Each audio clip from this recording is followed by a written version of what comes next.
I would Well, regret it if people look back at the first episode and you weren't on it. Yeah, well, I like that. It's called forward thinking. We have one of the worst beats in the world. We do. Our beat is horrible. Connor could shove that article up his ass. And then I went to that game, and I was like, this is the greatest team I've ever seen in my life. I'm a Jet fan. This is going to be the greatest run ever. Yeah.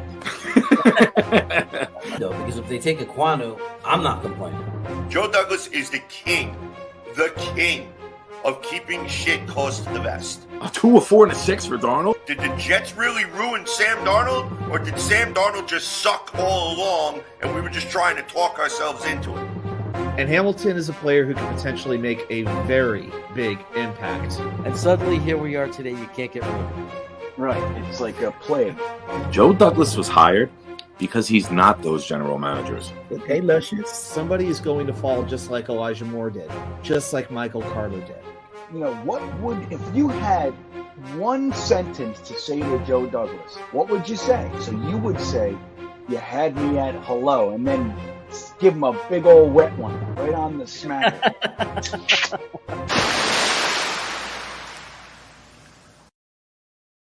Hello. This is Jets Chaos, and today we are ranking.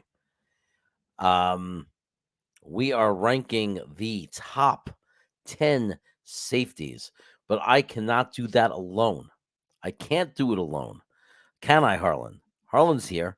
He's waiting. He wants to know where everyone is. I guess it's a weird time on a Sunday. A lot of people are watching the game, but I see people coming in slowly but surely, and we'll give them a little time to get in before we start. But we're going to rank the top 10 safeties coming out in the 2023 draft. I'm really excited. This is actually a position of need for the Jets and a lot of other teams. So it's not like we could sit there and fiddle faddle if we're going to get one of the top safeties. We're going to find out how many guys are worthy of a top 2 rounds. And then we're going to find out, what do we think the drop off is going to be? Meaning, are we going to go down to the point where if you don't pick one by the second round, you're looking at a 4th, 5th round? All those questions will be answered. We'll have the list of guys. We'll have the expected rounds that they'll be drafted. It's important to understand these things, because when you make a decision to draft a safety, if it's the 2nd round pick and we're deciding to go a different direction, we have to understand the drop off that's going to take place if we don't pick a safety in that spot. Like, what is it going to look like in the 3rd round? Is there going to be anybody left? Or are we going to take a big drop and have to wait to the 4th round? These are things that real GMs have to go through. And even though he doesn't make any money and he's not a GM, even though he should be, we make him for free, figure all this out for us, just so we get the simple pleasure on draft day of knowing what's going on, screaming out names, and being able to anticipate what Joe Douglas or any other team that you're rooting for might do. We have a Miami Dolphin fan here already. You could be a fan of any team for this show, because this is not just about the Jets or the 49ers or any one team. This is for any NFL team. That's specifically, if you're a fan of a team and you know that your team needs a safety, this is the place to be. This is the place to learn. So without further ado, let me introduce the greatest film analyst of college players in the world, Tom C. What's up, buddy? Hey, Jeremy, how are you, man? I'm doing all right. Good, man. What's up, chat? Harlan, Grandizer, Tigo. Tigo's here, man. Yeah, man, I missed that intro. You've been cutting it a lot shorter. I know. I'm afraid that I'm going to scare new people away, because they're going to say, "Who is this clown?" But maybe you put a new intro and outro, the techno beat music, and now we switched it up. Switch up the intros. You switch up the intros. You do. I might go back to introducing people the right way, but I wanted to do it first. I guess we'll do it on different occasions. Yeah. Wednesdays for sure. Wednesday. It is a Wednesday thing, isn't it? It's a Wednesday thing for sure, man.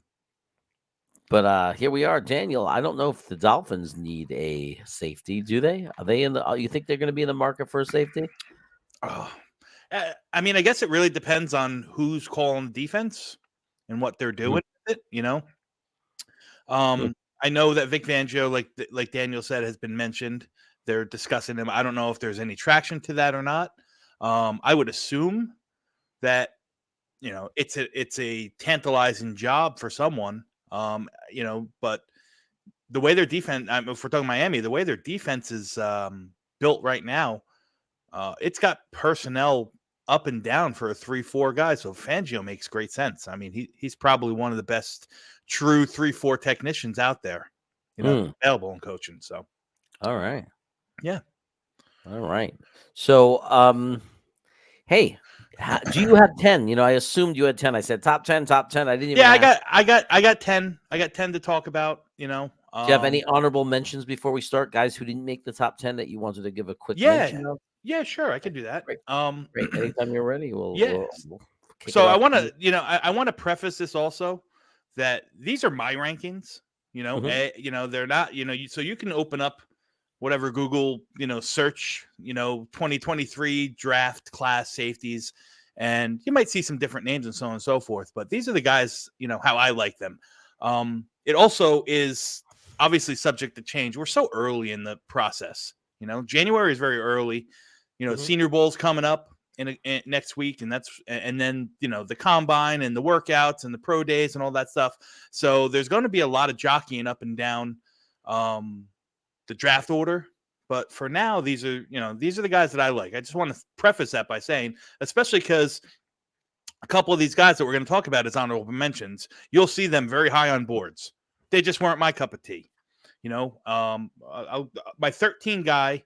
number 13 guy on my list is Rashad Torrance from Florida.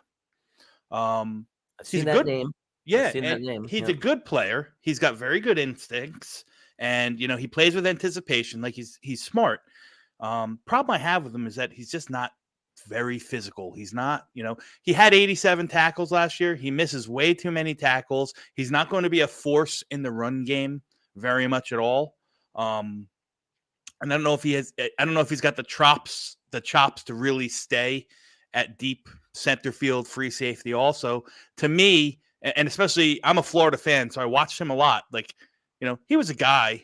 He was good. It wasn't terrible, but he didn't like he missed that wow factor. Like it seemed like whenever the situation got big, he was not the one to step up and make that big play, so on and so forth. My number 12 guy on my list is Jay Ward. He's a safety out of LSU. He just converted to safety. He was a cornerback. Like think Jason Pinnock. Pinnock. All right. Kind of very similar. I'm not going to say his pro comp would be Pinnock, but very similar, very tall, 6'3", lots of length, was an outside cornerback and just moved and played slot this year, played primarily in the slot, but at the next level, he's kind of gearing away from the cornerback skills and going to move up and play, probably a free safety. Problem with him is just very raw. He has talent outside, he's got talent up the ass and, a very high ceiling, but you don't know when that's going to really develop because he's kind of transitioned into a position that he's never really played before. Now, is he? So I would imagine this means, based on what you're saying, that he's definitely, if you're looking for a free safety. Yeah, for sure. He's going to be a free safety, a guy that can hop down and play the slot in nickel or dime situations, cover wide receiver, so on and so forth. That's going to be his strong point. But he just hasn't played the position long enough to really know what you're getting. And you think he's day 3? Yeah, he's day 3. I don't see anybody else taking him. I mean, he could test out of this world at the combine or, I believe he's actually playing at the Senior Bowl, so he could, really show up there and move up draft boards. Again, like I said, this is so early in the process that there's going to be a lot of jockeying.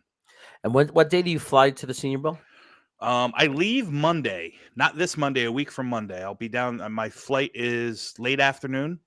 And I land. There's no direct from here in Newark to Mobile, Alabama, so I got to fly to Atlanta, and then change planes and head over to Mobile on a little puddle jumper. So you're going to deep down Mobile, Alabama. Can't wait, man. So, okay, and everything.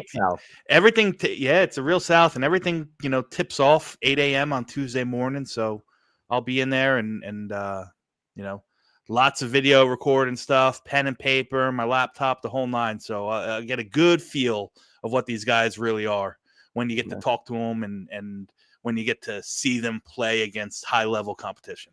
But it sounds like these guys is to fill a pipeline. Like when you talk about a guy like Jay Ward, it sounds like a pipeline guy. Obviously one day might develop into a starter, but it doesn't sound like if you're a team that needs a plug and play guy that you can be very confident about. Correct.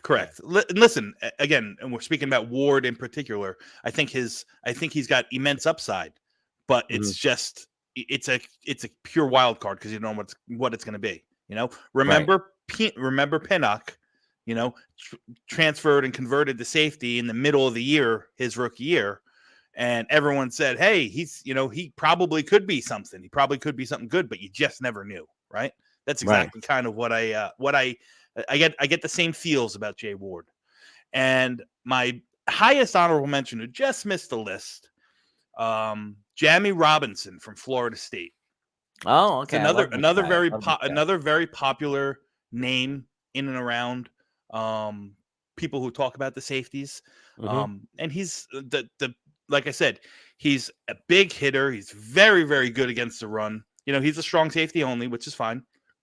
Excuse me, but he's 5'9". Okay, so his size is going to limit him. They have him marked at 200 pounds. They always jack those numbers up. So my guess is he probably closer to about 185 ish. He's going to need to put on some muscle. And he played a lot. He played a lot in the box for Florida State. He also played middle linebacker for them. So that's the mentality he has. He just lacks the deep ball range. He lacks the ball skills, and his size, I think, is going to hurt him overall. He's versatile in that sense. Like he can do a lot of things, but I just, I really, really wanted to like him and his film a lot more than I did. And to me, I just saw somebody who was very, very good in the college game and probably not going to transfer over very well into the NFL. Okay. Yeah. I know from our perspective, we could actually use help in both safety positions, but I'm thinking LaMarcus Joyner is the bigger need because there's a chance that we're not going to want to eat Whitehead's $3 million cap hit of dead money, and we might. I mean, I don't know. I'm kind of 50 now. I didn't think we cut Whitehead or release him, but now I'm starting to think they might.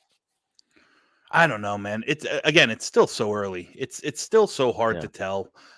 We talk about all this stuff, and that's why you have to take all these mocks that happen now, even the ones that we do, with a very big grain of salt.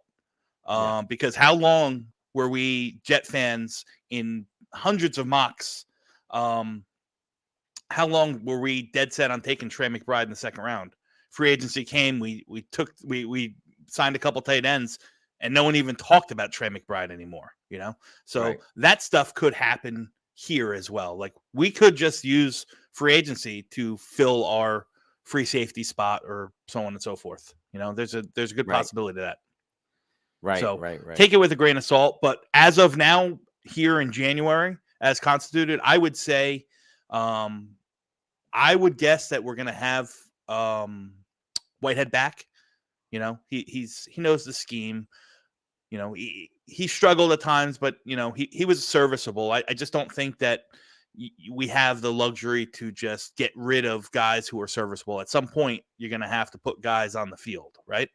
I just don't think that we're going to have the money and the flexibility cap wise this year to just cut these guys, eat the dead cap, and just fire out replacements. But if you told me you were dead set on we need 2 starting safeties, I wouldn't I wouldn't begrudge you. I wouldn't argue it. I just don't think that that's probably the avenue that we go.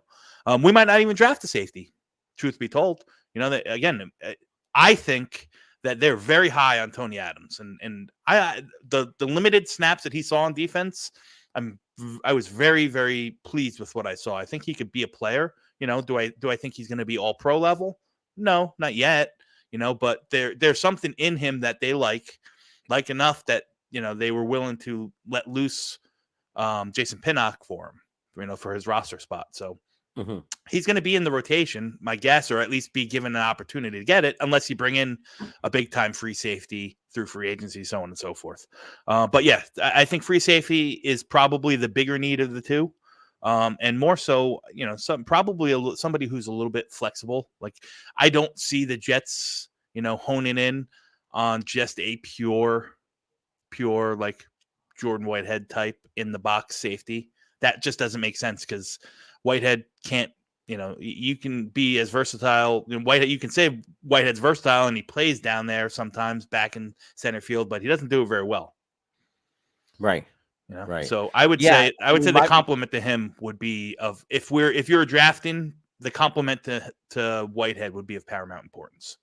Right. I just feel, I don't know, because at this late in his career, I don't know if this is possible. I don't know how coachable he is. I feel like he could be a lot better. You can disagree with me. I mean, let me know. But my sense is he could be a lot better if he focused a little less on the size of the hit and a little bit more on wrapping the player and not missing the tackle. Yeah, and you know what? That's a common theme, though. And again, I'm not justifying, and I agree wholeheartedly with what you say. And some of these prospects that we're going to talk about in my top 10, they struggle from the same thing. It's nice to come across and you see the ball carrier and you start salivating. I'm going to lay a hit on this guy, and you go to put a shoulder down, and he moves or he spins or he's a little bit stronger than you think, and he bounces off of it and runs for 40. I think the Cincinnati game was the big when Jordan, I think that was Jordan Whitehead, or maybe that was the Marcus Joyner on that touchdown pass to Tyler Boyd, where he came and tried to lay a big hit out there, and Tyler Boyd just kept running, So I agree. I agree with you, man. Like, I would love to, there's something very satisfying about a guy who really knows how to fundamentally tackle, wrap and tackle, and drive through the ball carrier. And that's missing, man. That's missing. But we're in the big, those wrap and those pure, solid tackles don't make it on ESPN. They don't make it on Instagram or so on and so forth. The big hits when you lay these guys out, they do. What I mean? Yep. I mean, I there's like, if I could undo 5 or 6 of his tackles where he missed and he didn't, wrap the guy up. If I could just undo 6 of them. Yeah. I don't think if 6 of them never happened, he would have wrapped the guys up and just did a fundamental tackle. I don't think I would be sitting here thinking that we could possibly draft 2 safeties or possibly consider releasing him. I would be thinking, okay, he's going to go into the second year of his contract. I wouldn't have any of this negativity, but it really stood out on like 6 plays throughout the season, doing the watch parties with Green Bean and having to talk about every play. It was like, it was really about 5 or 6 times where we were like really frustrated. We were outwardly saying, this is not okay. You can't have a player doing this. And it feels coachable to me. Yeah. I think safety as a whole, even if you just say Whitehead's on the team in 2023, right? It doesn't mean that it's going to be a position that we just have to neglect, because you got to remember, Whitehead's really only here for 1 more year. His contract is over in 2023, as is Ashton Davis, who's our 4th safety, who really only played, I think, maybe 10 to 20 defensive reps all year. One of them being real important. He had that game sealing pick in Cleveland. I remember that. Yeah. But he didn't play much defense at all. He's kind of transitioned into a core special team. Yeah. Let me eBoogie, we're gonna go over the top 10. We haven't even hit the top 10 yet. So just so you know, we're gonna go over 10 safety prospects. Some of them will be free safety, some of them will be strong safety, some of them will be possibly a hybrid. Yeah. Guys that Dom could see going both ways. Which we know JD likes. So if there are hybrid type guys, that JD is definitely going to be considering them. Because he seems to like that in all positions, guys that you could be flexible with. And and what GM wouldn't, right? What GM wouldn't prefer a guy that can play multiple positions? Absolutely. It works. But we know that JD values that, right? Based on past draft picks and past free agent signings. We know he values guys who are more flexible, and you could do a little bit more than just one position. Oh yeah, absolutely. And like I said, thanks for the super chat, by the way, eBoogie. We appreciate it. As we go through eBoogie, I will kind of give you my 2 cents on who I think is going to, where they fit. So we'll talk about some of the guys who are, free safety only, strong safety only, like Jeremy said, some of the hybrid guys, so on and so forth. So we'll get into all that. Yeah. And some people like Tony Adams, so we could talk about that later too. Yeah. Yeah, Like I said, I think Tony Adams has the making of a really good player. I think he does. The question is, do you trust that he's ready this year? Like, can we go in confident next season and say Tony Adams is going to be our free safety? I'll say this, right now, am I willing to make that statement? Probably not. I think it'd be kind of immature or probably a little premature, not immature, premature to make that judgment based off of 100 plays that he played last year. But like I said, there was no doubt that Jason Pinnock was everyone's free safety pipeline of the future. If not, I mean, how many people fought early in the season to say Pinnock should be starting over Marcus Joyner? You had all those Pinnock truthers. Yep. And Pinnock's the guy we cut to keep Tony Adams. So the staff really, really likes him. Right. I think he's a good player. I watched him. You watch him in he understands the zone defense that we run first and foremost. Illinois is they're a very, very, they run a very high level defensive scheme. So he was kind of prepared for it, but I really liked what he did against the run. He takes good angles. He's a short tackler. He puts his body out there.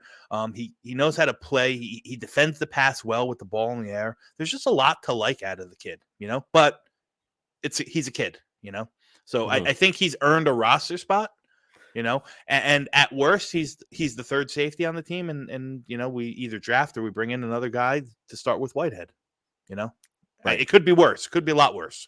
To put it that way. I think having Tony Adams as a fallback could be a lot worse.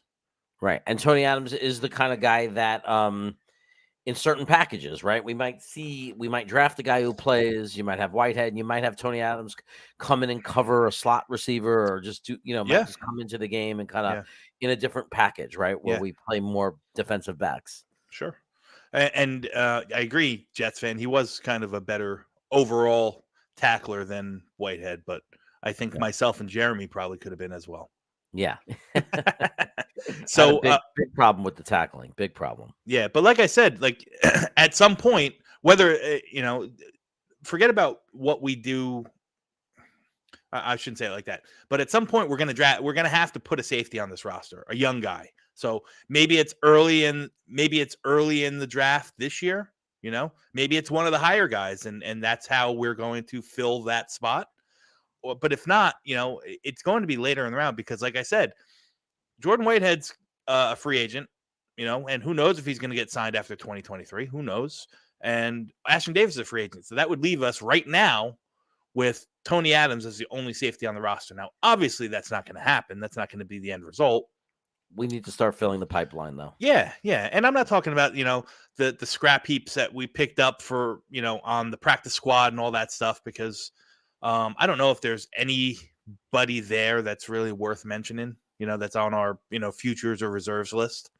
But they're not pipeline guys, they're practice bodies and emergency, probably special teams guys. We don't really have the pipeline guys in route right now. So I assume that's going to be addressed at some point in 2023 or 2024 with Joe Douglas.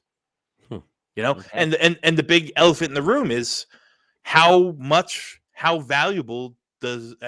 what value does Joe Douglas really put on the safety position as a whole? We saw that, he said that he wanted to make Jamal Adams a Jet for life, but that was kind of, baloney. And then he got like the Godfather deal to get rid of him. He wasn't willing to go over his number last year when Marcus Williams was a free agent, that he was bantered around and he had a number and Joe Douglas wouldn't go over it.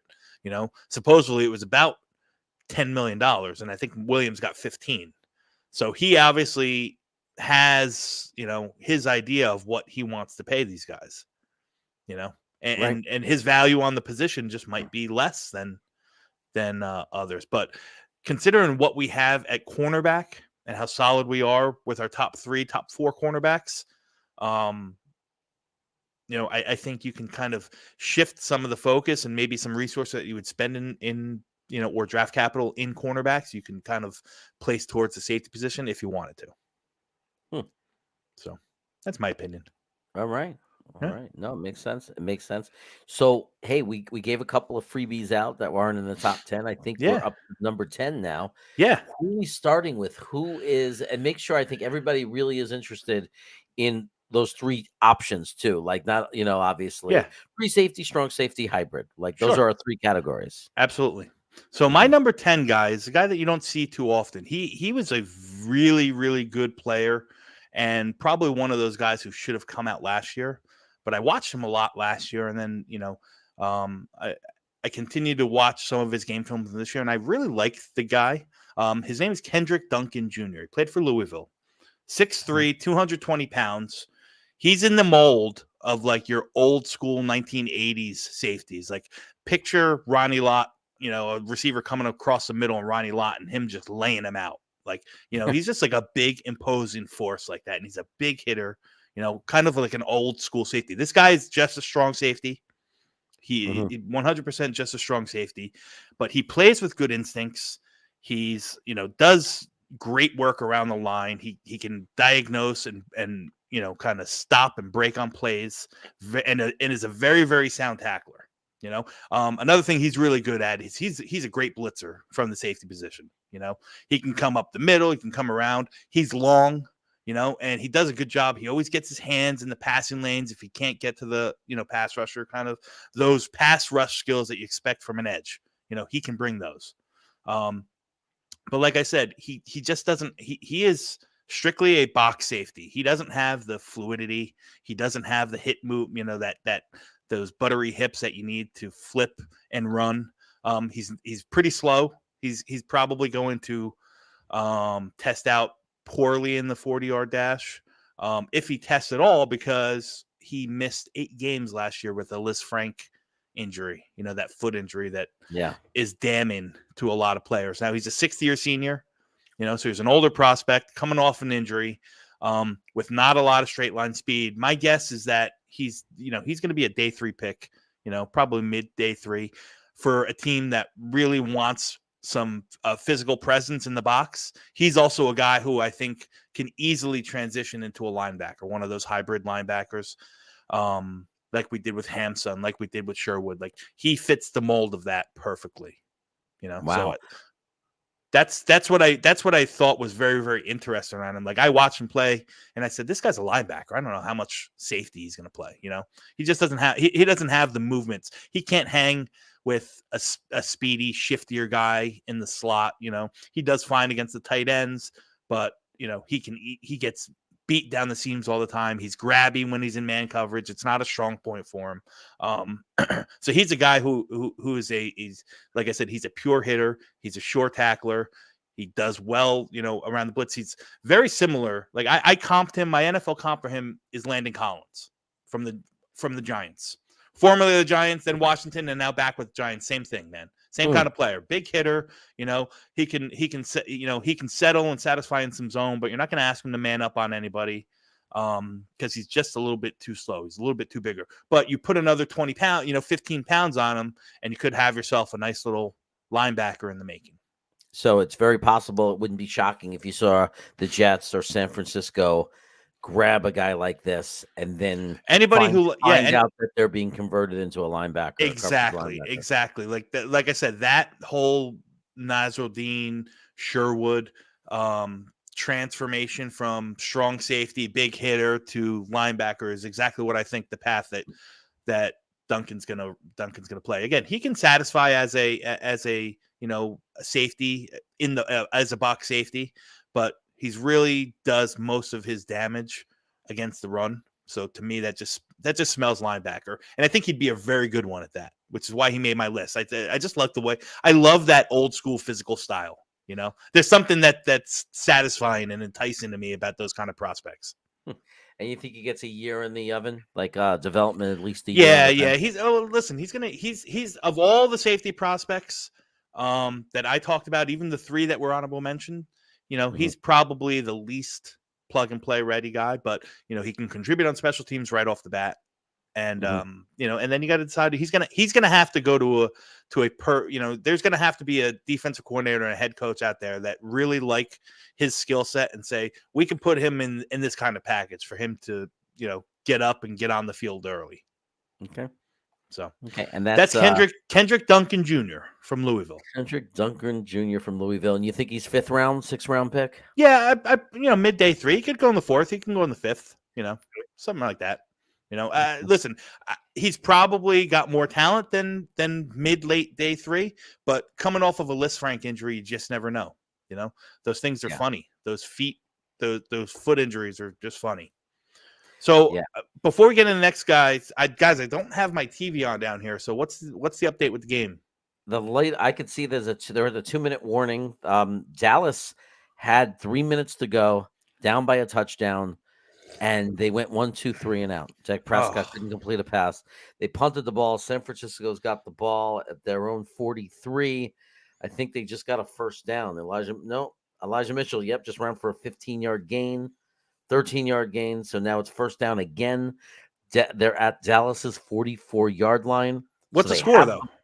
It's 19-12. They're up by a touchdown. They have the ball. There's only 1:53 left, and Dallas has 2 timeouts. Gotcha. Okay. So San Francisco is they're not sitting on the ball. They're running the ball. And this is pathetic in my mind. Like, I don't know how they did this, but they let Elijah Mitchell run for 13 yards, even though they knew they were going to run, and they're just trying to run out the clock. Mm-hmm. So that's embarrassing. But now it's back. They're back on track. They stopped them. It's 2nd and 9, 1:47. I'm sure that they just used they're probably about to use their second timeout. Yep, they used their second timeout. They got 1 timeout left. So now it's just about they're going to need like a miracle. It's going to come down to like they're going to have like a minute left with no timeouts, and they're going to have to go 80 yards for a touchdown. Huh.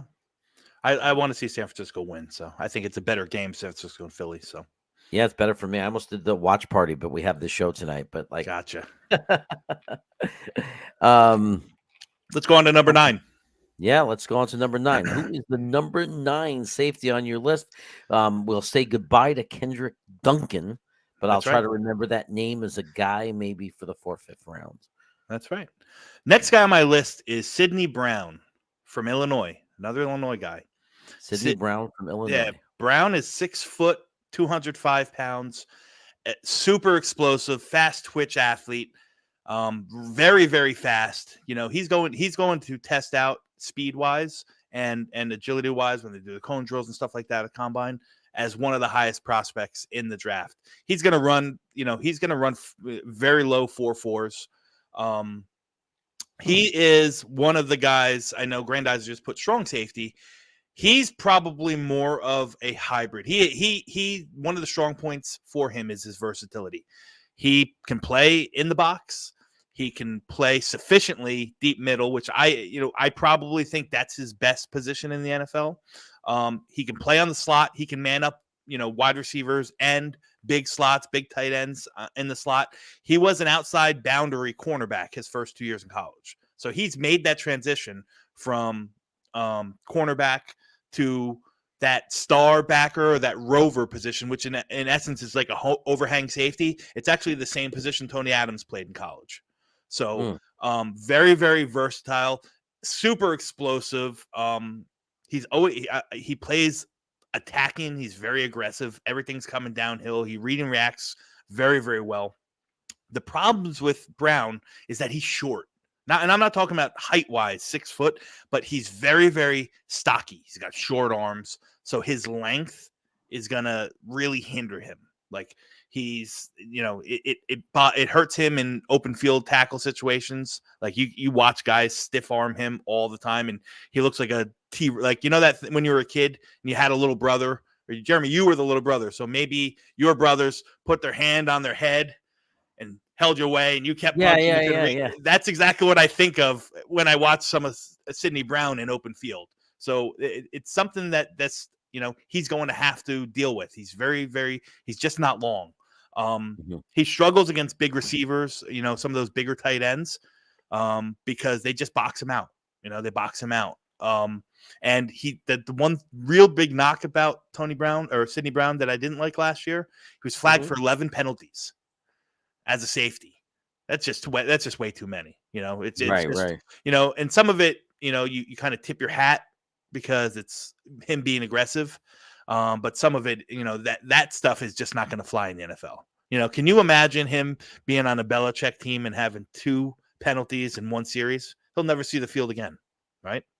Right, Yeah. right. No, So definitely. interesting fun fact about Sidney Brown is he's got a identical twin brother who's a running back who we'll talk about when we do our running back position. So he has a breakdown. running back, and so he has a brother who made the top 10 in a different position. That's Yeah. interesting. Yeah. It reminds me of the Barber brothers. Yeah.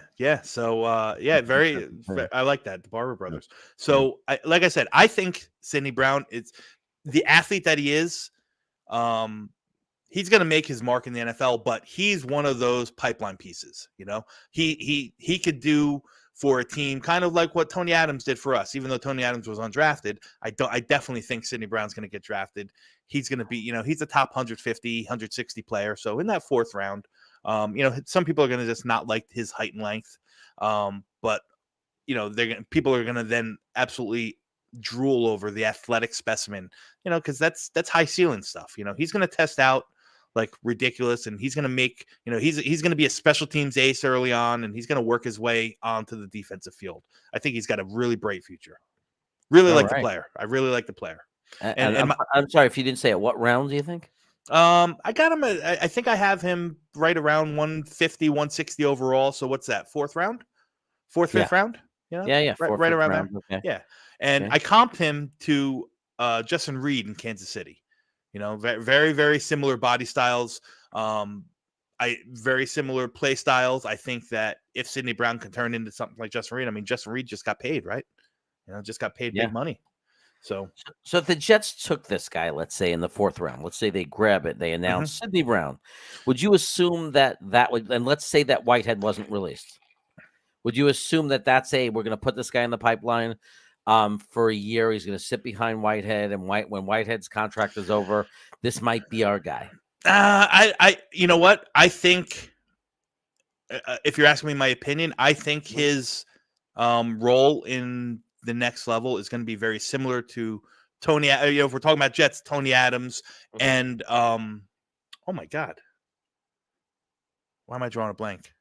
Ashton Davis. Excuse me. Davis, that kind of guy where they can play up in the box if you ask them to, but they're probably better out, covering in the slot, covering tight ends, free safeties. I think that's going to be his role. Very similar to what Tony Adams does. Like I think that he can have that same kind of path, but he's much more of a better athlete than Tony Adams is.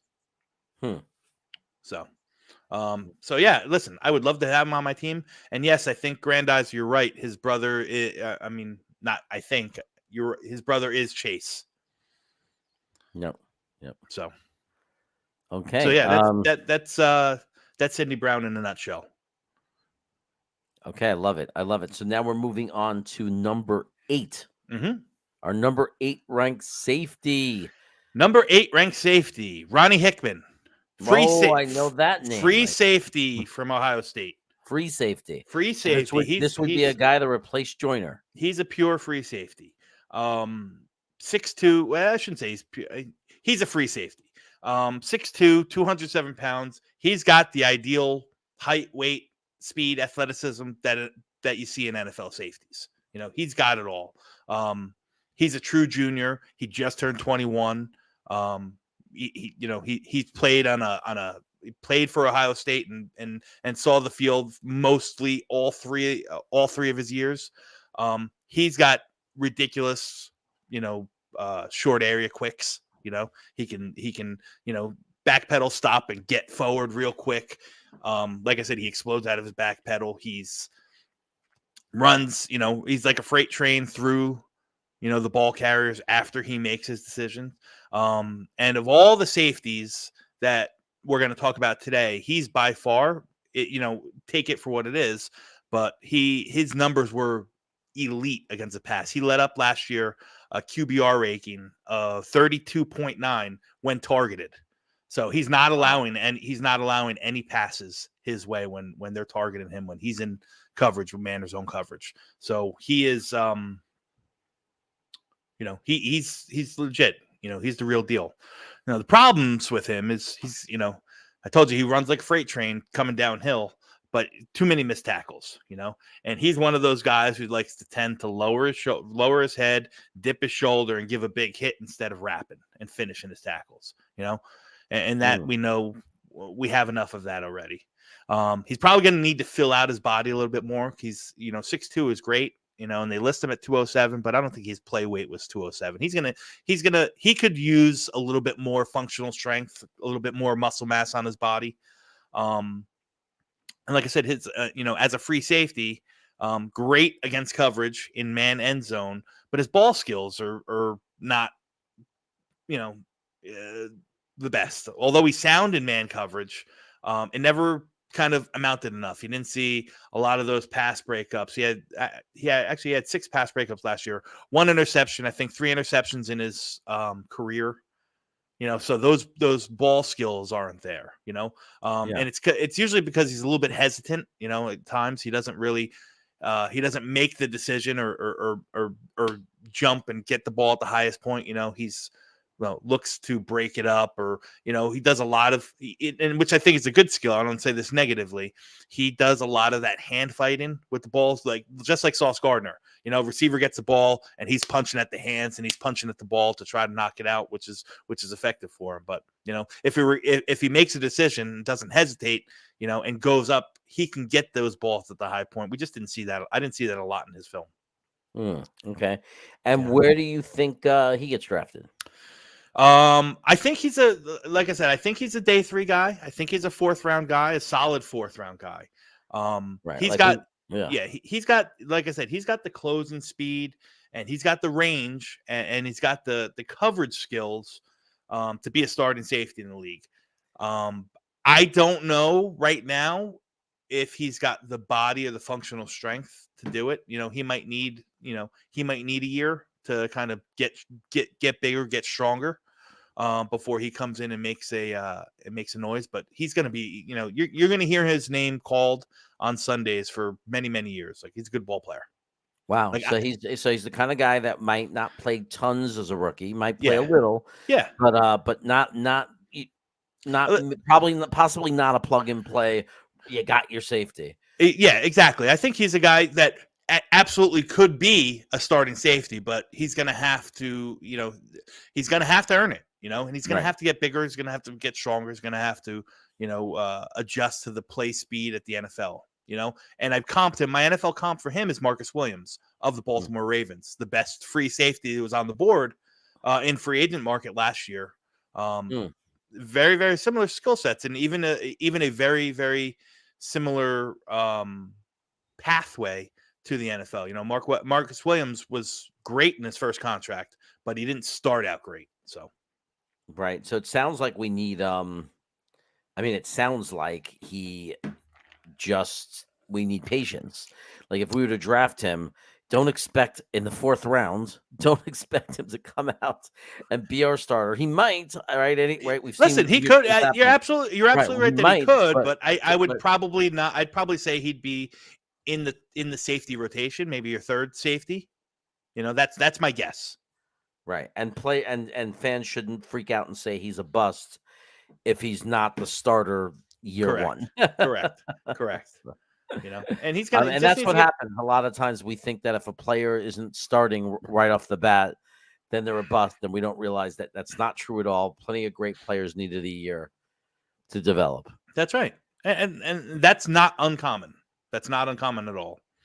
Right. And I see that the Niners win, and I think, excuse me, I think that the 4 best teams left I think the 4 teams left are the best teams in the NFL. So I'm looking forward to next weekend. I think it's gonna be a hell of a game. Hopefully Patrick Mahomes is healthy, and we can see him at full strength and let these guys go at it. So I think it's the Final Four. There's no argument. Those teams all earned it. They all belong there. There's no, so it's gonna be very entertaining. So we just did the number 8 safety. We are up Yes. to number 7. Number 7, another free safety prospect, Brandon Joseph out of Notre Dame. I've picked him in the mock already. Yeah, 6'1", 195 pounds.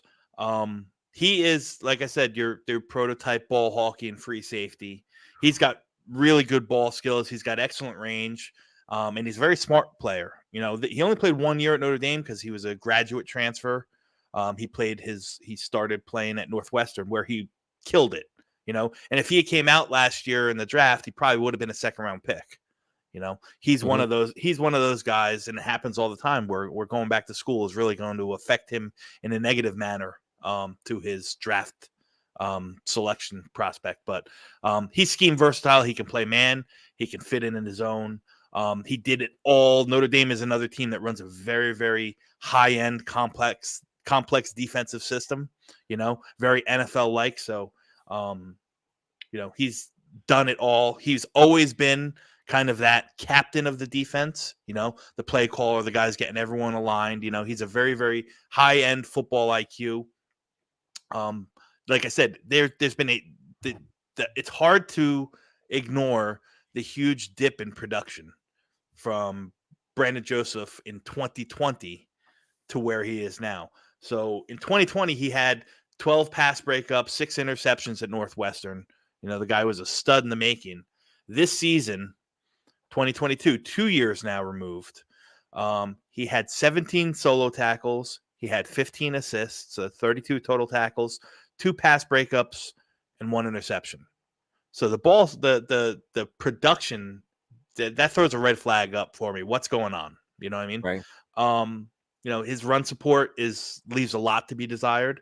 It's not the greatest. He's not the biggest and strongest, and because of that, he struggles playing in tight quarters. Like he doesn't shed through, he can't shed through blocks or bigger guys or linemen that, get on him. So he's never going to be one that's asked to be in the box.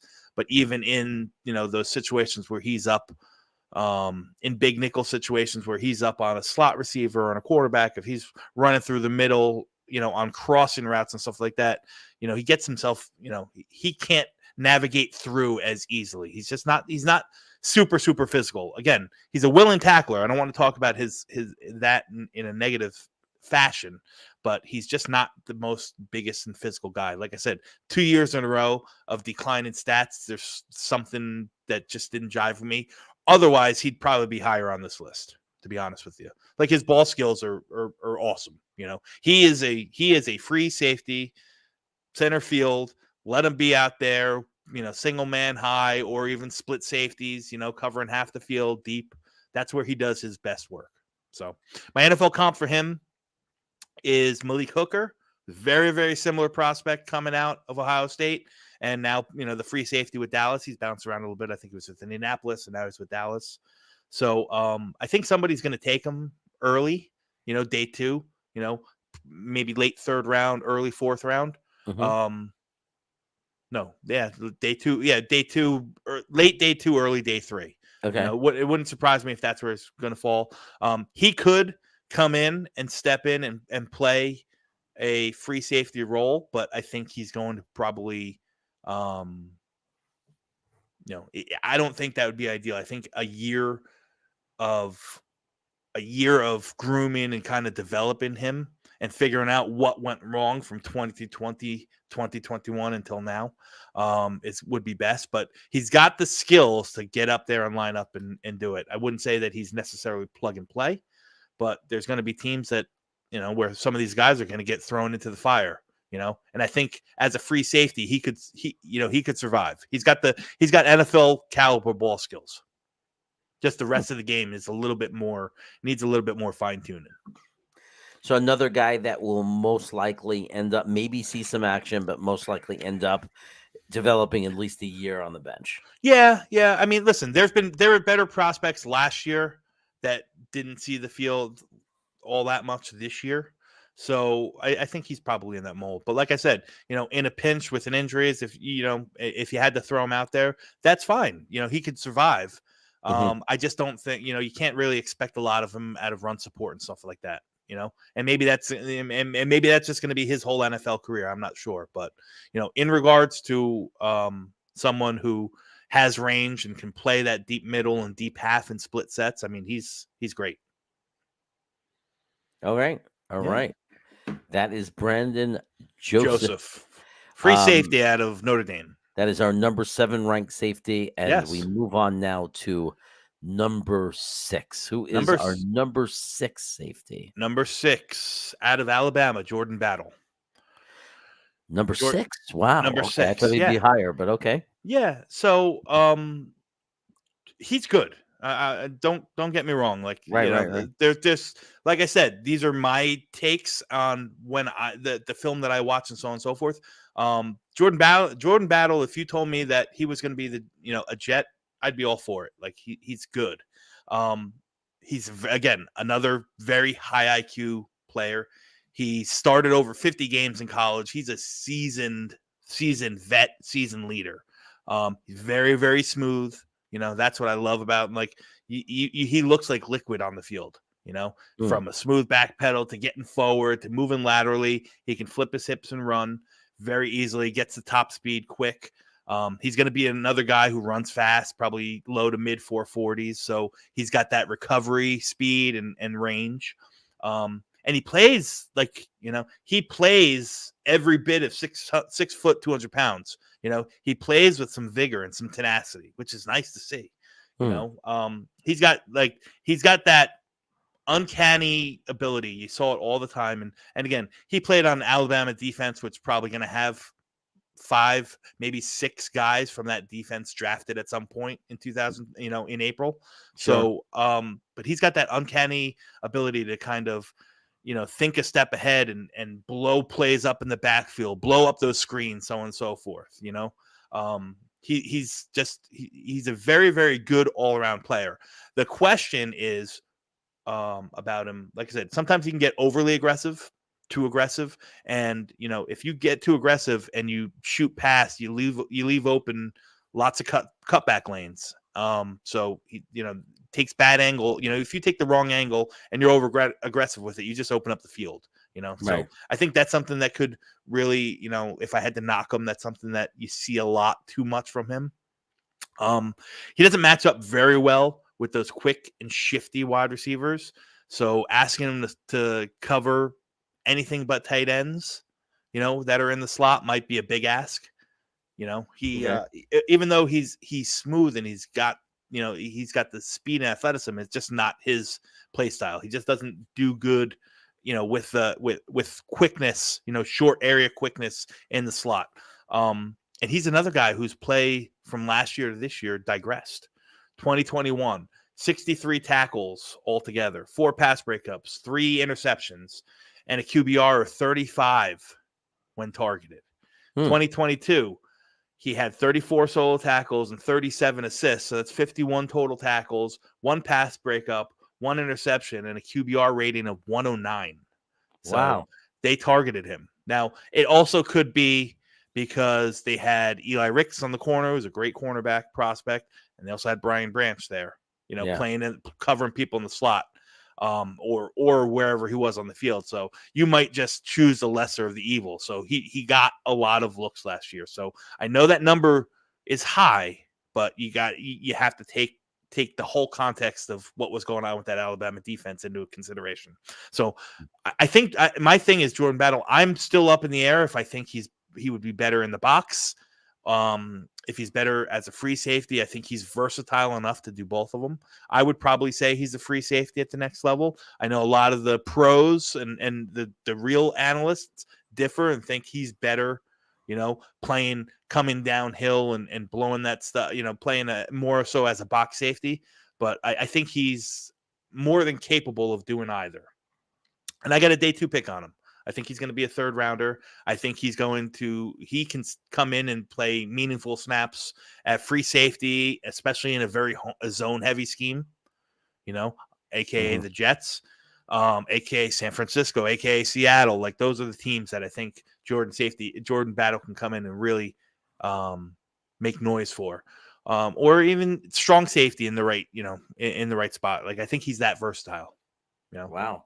So Yeah. we could expect that now we're at a point where we're starting to see players who, if drafted, could actually play this year and make it and play a role on their team. Yeah, this yeah. year. And my comp for him, and it's one that we're all going to be familiar with. Think Marcus May. Wow. Think Marcus May. He's a little bit bigger. He's a little bit bigger in size than Marcus May, but think of that versatility. Marcus May could come up and play. The year that was like Gase's first year, before Marcus got hurt. I think he played the year we got rid of Jamal. He came in, he Right. filled in, and Yeah. he was that strong safety. He was that box safety. The year before, he played center field, and he was good at both. Right. That's exactly what I think Jordan, like, his game is very similar to what Marcus May's game is. So he might really be a good fit for Miami, for the Jets. Specifically, those two teams both need it. They both need a guy. Yeah. I think and- Marcus May had a little bit better man coverage skills than Jordan Battle.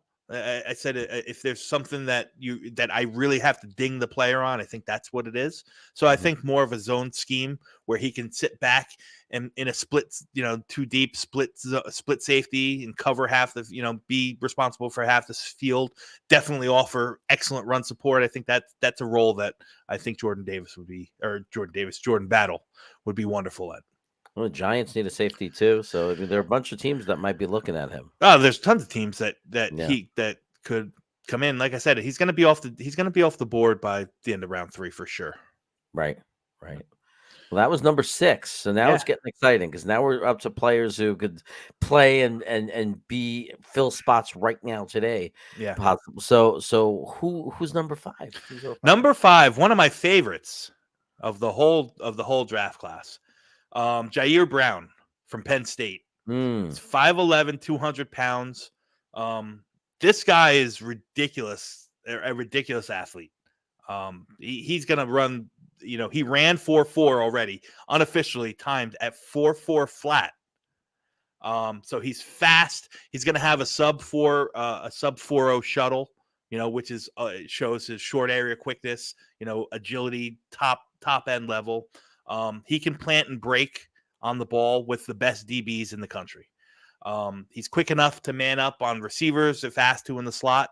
However, he's not a free safety. He's a strong safety. I'm going to change that on the Grandizer. I think that his best, he does all that stuff very good, but his best attributes happen inside the box and what he does with the run game.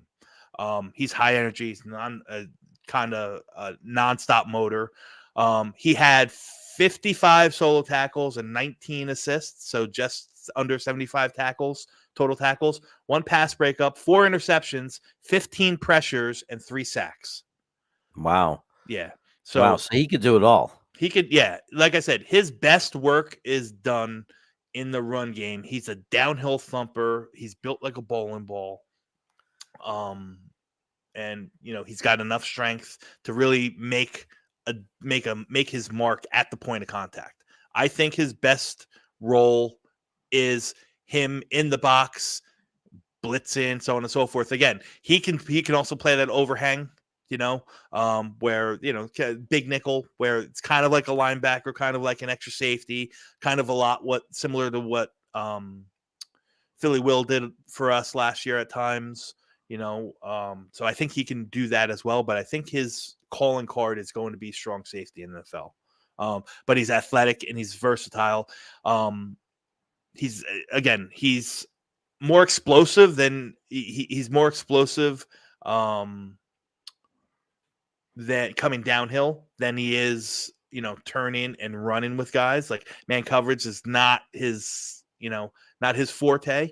He can do it, but it's not his strongest suit. He gives a lot of cushion when he's in man, which to me always tells me that the defender is concerned about getting beat deep, and probably because he doesn't have that, that turn skills and run with, what I mean? So, he's not the greatest, he's not the rangiest safety in the world. Again, he's very short and stocky, if you will. So he doesn't have that ideal arm length and build, which you expect from a natural, true sitting center fielder out in or free safety sitting out in center field, I should say. So yeah, he short arms always does bad for blocking, stacking and shedding blockers. He's not that big at 5'11", so the bigger linemen that can get up and get their hands on him, he has trouble getting through. So that's why he falls to number 5. But I think he's definitely a day 2 pick. I think he's definitely a 3rd round pick. He could sneak up into the end of the 2nd round, but more than likely a 3rd round pick. He's an enforcer. He's a tone setter. He can do a lot of things. He's versatile. He can blitz off the edge. Like I said, I talked to you already about what he does against the run game, which is really what his strong point is. So he's a great player. And I compliment Budda Baker, Arizona's strong safety. Similar builds, similar, kind of tenacity. Budda Baker's a little bit better, playing in coverage, but Jair Brown can do it. It's just something that he's going to need to develop. So I think he can come in and he can step in and he can play meaningful snaps for somebody who wants a defensive tone setter in the box for sure. So if you're absolutely fed up with Whitehead, or if they end up paying a quarterback a lot of money and they have no choice and they got to free up money, and listen, casualties, you can get this guy, and he's a guy who can come in for Whitehead and play instead of Whitehead, right? As our roster's constituted right now, I don't see a fit on the Jets, but in the situations like you explained, I think his play would be, very similar to the role that Whitehead plays for us. Right. So we have to be really careful when we're doing our mock drafts. He's not a guy that's going to come in and fix our hole that LaMarcus Joyner is going to leave. Yeah. We're going to have to wait and see if Whitehead stays. Probably not the guy, because we're probably going to be wait later round, more of a development guy. Hey, but in the 3rd round, if you took him in the 3rd round and you said, okay, this is my pipeline guy, this is the guy that's going to sit and learn and be, play in certain, in a role in certain sets, and then he's going to come in and be ready to play year 2 when we say goodbye to Whitehead, I'd be fine with that. Think of Ruckert, right? Ruckert was a 3rd round pick. The Jets had no intentions of Ruckert really making an impact year 1. His impact was going to be when the 2 guys they signed as free agents left, and he's there. He's coming in. So if we're talking just for the Jets, I think that role would be kind of similar. That mentality would be kind of similar for Jair Brown. I'm almost thinking that the Jets assumes, and are assuming for next year, not that they want it to happen, that they're probably thinking for year 2 that one of the 2 tight ends will get hurt, and Jeremy Ruckert, like for a few games, and Jeremy Ruckert will be that guy that can come in.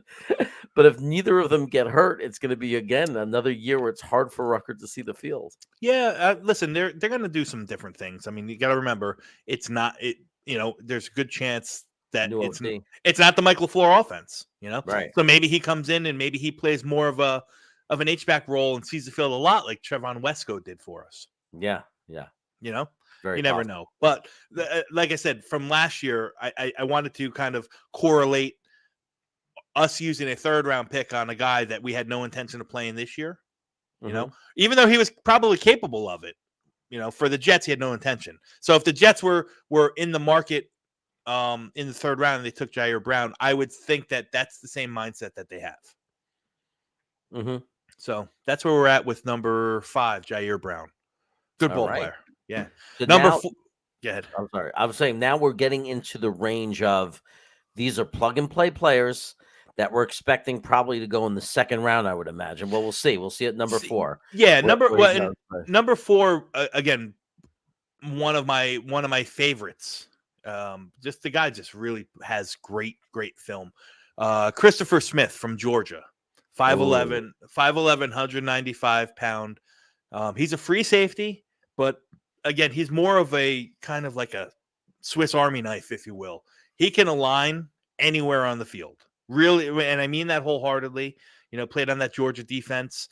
He played next to Lewis Seen, who was my crush my safety crush from the last year's draft class, and he played next to Lewis Seen, and Lewis Seen was a free safety, and Chris Smith kind of played a little bit of strong. He played a little bit of rover, played a little bit of kind of big nickel cornerback that did a little bit of everything.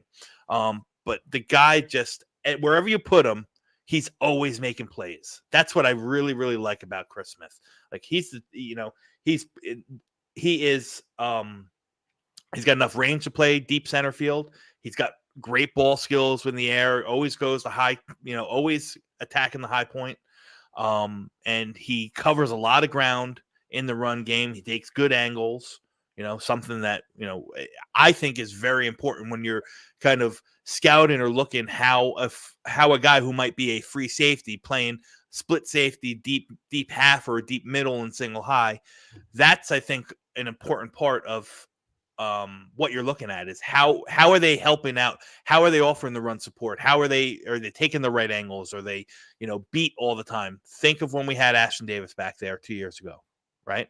Ashton Davis was back there. He was supposed to be that guy, but he just, his run support was just lackluster. He always took bad angles. Seems like he was always shorter, always just missing people running by him all the time. That's not Chris Smith, Another thing, like he was the Georgia, we know Georgia's back-to-back national champs. We know that the pedigree that the players on that Georgia team, and he was, praised by all his coaches and all his peers, as being a super leader. He's the quarterback of the defense.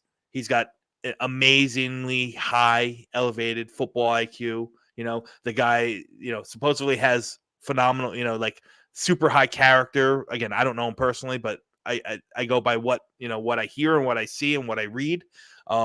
So everyone has nothing but good things to talk about Chris Smith. So that that's definitely a plus. Now, again, 5'11", 195 pounds, not the biggest guy. He's a little bit slim framed too. So I don't know if he's got the frame to really pack on a ton of weight. But he definitely has to get a little bit more functionally stronger. He gets washed out a lot of the times by bigger blockers when they can get their hands on him. You know what I mean? So if he's coming up for run support and a guard gets into the second level and gets his hands on him, probably all bets are off. And the one thing about Chris Smith, the one thing that I think needs to improve and one thing I think can improve, although he's not afraid to hit, he definitely needs to become a better tackler. He had a 17.5% missed tackle rate last year. So, but again, that's something that I think can definitely be coached into and improve, but all the raw skill set is there for him to come in and be a player. I comped him to Jalen Petrie, who went in the second round last year to Houston, had 120 tackles and 7 pass breakups in Houston this year, played a little bit of strong safety, played some free safeties all over the place, but always making plays. That's exactly what Chris Smith is. It's a little bit, We're talking about the ceiling of a Pro Bowler. Yeah, I don't know if Petrie made the Pro Bowl, but no, but I'm saying one day, these are future guys. This is a guy who kind of has that work ethic and attitude that he absolutely could become that. It wouldn't shock me if 4 years down the road that you talk about him as one of the best safeties in the league. And possibly again, if the Jets were to take him, a guy we'd expect to start and be playing, in the opening lineup, right? Yeah. Listen, he's not going to be the biggest, he's not going to be the strongest, but he's also not going to get outworked by anybody on the field. Right. So when do you think he'll be picked? Like if the Jets wanted him as a sample, or if Miami wanted him, when Giants, when would they have to take this guy?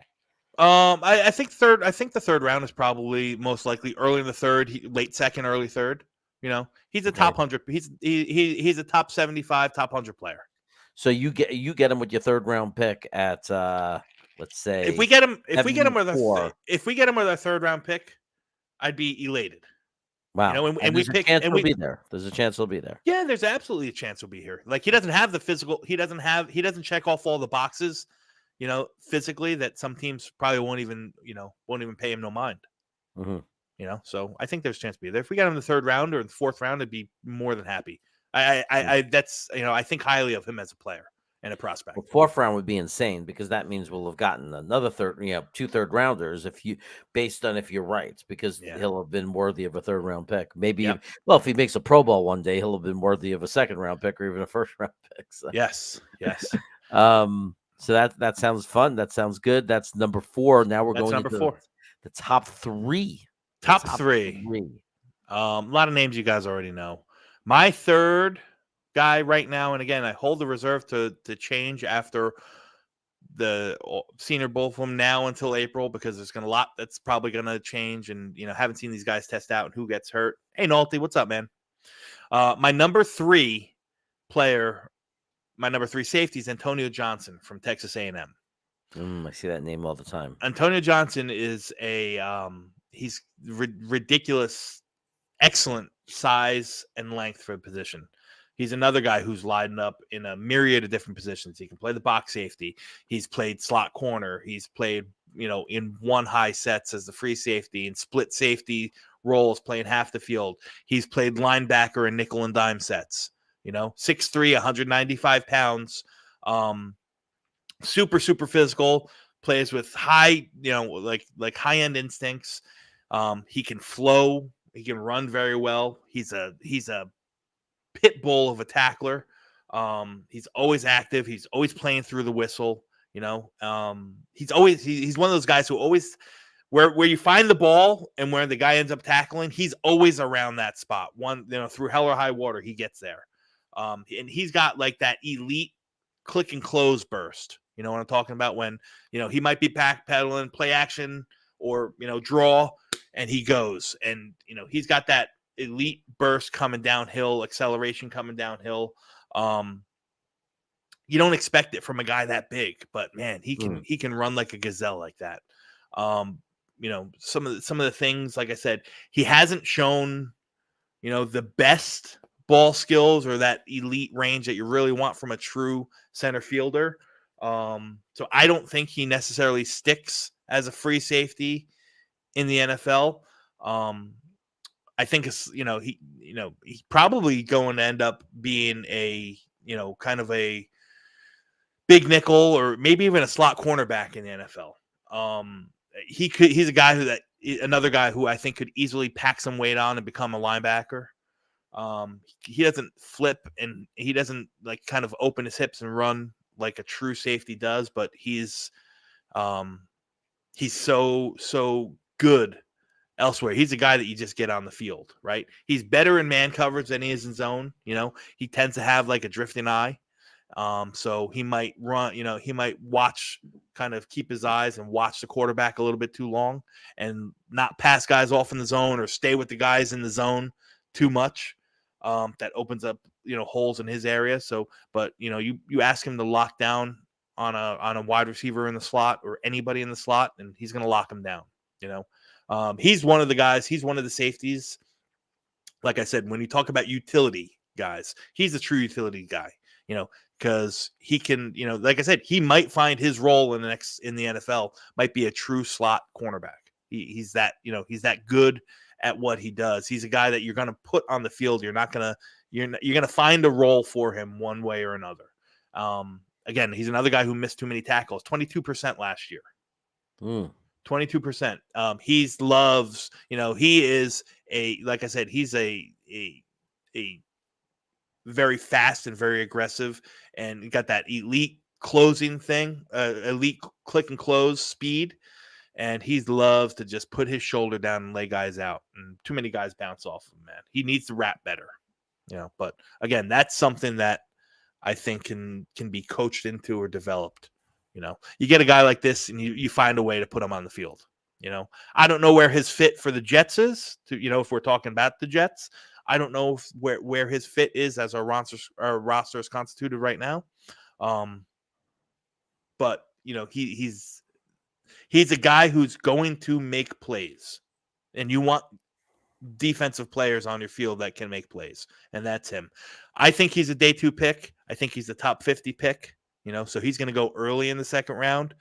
He could. You're going to see a lot of mock drafts if you read and you follow out there that have this guy slide into the end of the first round. Wouldn't surprise me.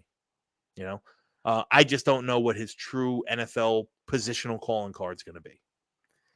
So that would be a difficult for us because as constituted right now, yes. Right now, the way it looks is we'd have to use, if we were in love with him, we'd have to use a second round pick. Yeah. So I comp him very similar to Isaiah Simmons from the Cardinals. So Isaiah Simmons was drafted. He played safety in college. He was drafted by the Cardinals to play linebacker, and they realized that his best role is back in playing that kind of like that overhang safety, that big nickel safety, third safety, linebacker and in dime sets and nickel sets, so on and so forth. So a little bit of flexible. Isaiah Simmons also does, lines up and mans up guys in the slot as well. So very, very similar, very, very similar frames. I think Isaiah Simmons is a little bit bigger in regards to his overall mass, but they're both about 6'3". Simmons has packed a little bit more mass on him. So, but their play styles are very similar. So this guy would be all over the field for us. All over the field. Or anybody you played for. I'm like, I feel like the Giants, people talk about Pinnock. I don't think, I think Pinnock is playing okay for them, but I don't think that the Giants are sitting there thinking this is who we want to be our free safety. I think he's just a good role player. Like, a guy gets hurt, Pinnock could play, give you some decent minutes, but I think we'd have to watch out for the Giants, right? They might want to make this pick. They might love this kid. But you got to also remember about the Giant situation with Pinnock seeing the field as much as he did this year was because their two starting safeties didn't stay healthy. They were on and off the field between Love and McKinney. So, and if those guys come back, they're not in such. They're back and they took most of the reps at safety. Okay. So. Yeah. No, I'm just trying to think of the different teams. I'm talking about Miami, the Giants, the Jets. There's a lot of teams out there that, obviously I don't know all the teams' needs, but I'm sure there's lots of teams out there that need a free safety or be very happy with a free safety like this. And even more so, I think there's a lot of teams that see the value that he can bring as a true, excuse me, I got the hiccups, as a slot cornerback. Right. Oh, okay. Yeah. So he can play that role too. Yeah. So we got a couple more hybrid guys to talk about, number 2 and number 1. Number 2, again, another guy that you watch the film, and I'm gonna send you some tape that I cut up on him, Jeremy, so you can watch it yourself and see what I'm talking about. JL Skinner from Boise State. Oh, he's a picture on the thumbnail for this video. Yeah, 6'4", 220 pounds. He had 36 solos, 26 assists last year, so just over 50, 60 tackles, right around there. 4 interceptions, 2 pass breakups, 2 forced fumbles, 10 quarterback pressures. The guy has elite measurables. He's going to be the guy when you think you're in a lab and you want to kind of make an NFL player, an NFL safety, like, this guy's the guy that checks off all the boxes. Elite size, elite athleticism, and ideal measurables. He's got a 77-inch wingspan. The guy's just long as could be. But unlike a lot of the other big body safeties, it doesn't hinder his agility. The guy is like a gazelle. He's got quick short end. He's got ridiculous, short area quickness. And he's got good long speed as well. Obviously, he's a big guy. He's very physical. He's an explosive hitter. He does amazing things playing downhill. He'll put his face in there and mix it up with anybody. He can body up. He's got the build to kind of body up with the tight ends in space, and he's got enough speed to open and run with them up the seams. He's a good processor. He's got a good thinker, and he diagnoses stuff and plays and route schemes, ahead of time. You know what I mean? As they're happening. He jumps routes all the time. Like I said, 4 interceptions for this guy. The problem is that I think he's very scheme specific, right? He's going to be somebody who's asked to play he's destined to be in a team that runs high zone coverage, the Jets, or a cover 3 scheme. I think he could do very well. I don't know if he'll survive as a true center fielder playing free safety, single high. I don't know.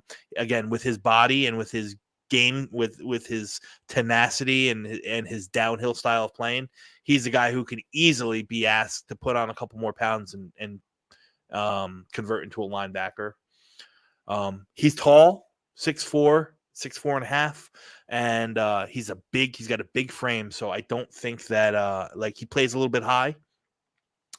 He doesn't sink in his back pedal, so it also when he's not, his change of direction hurts because of it.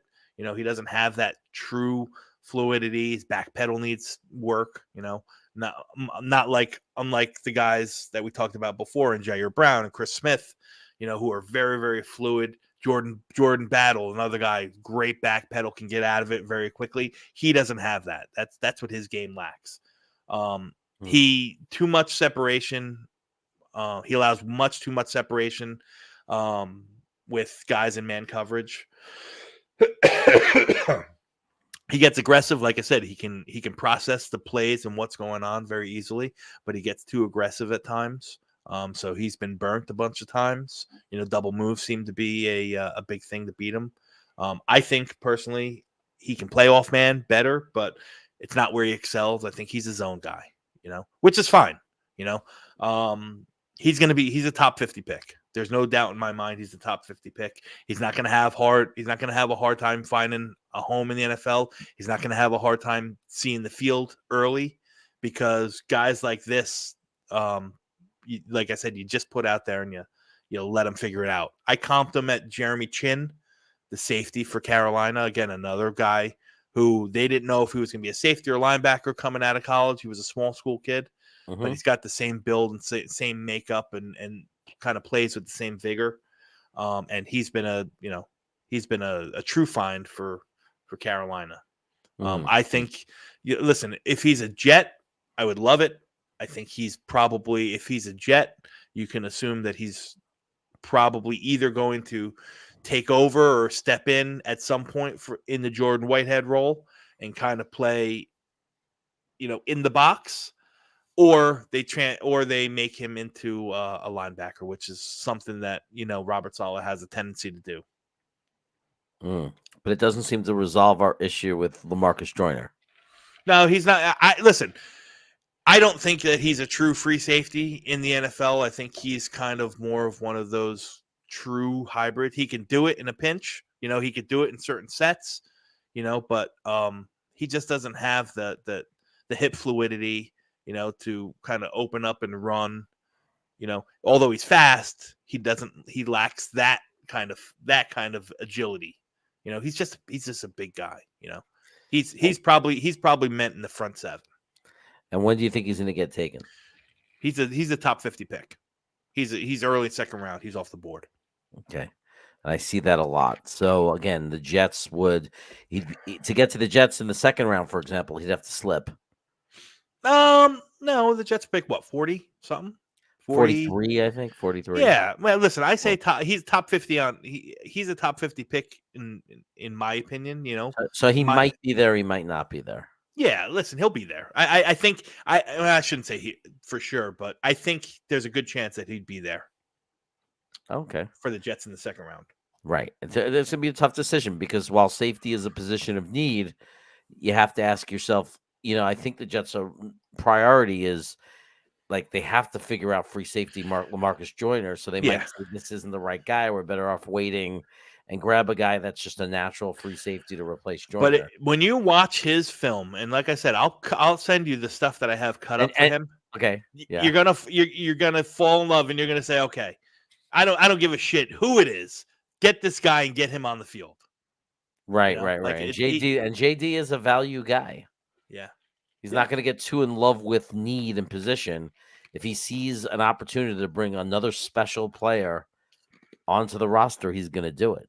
Absolutely.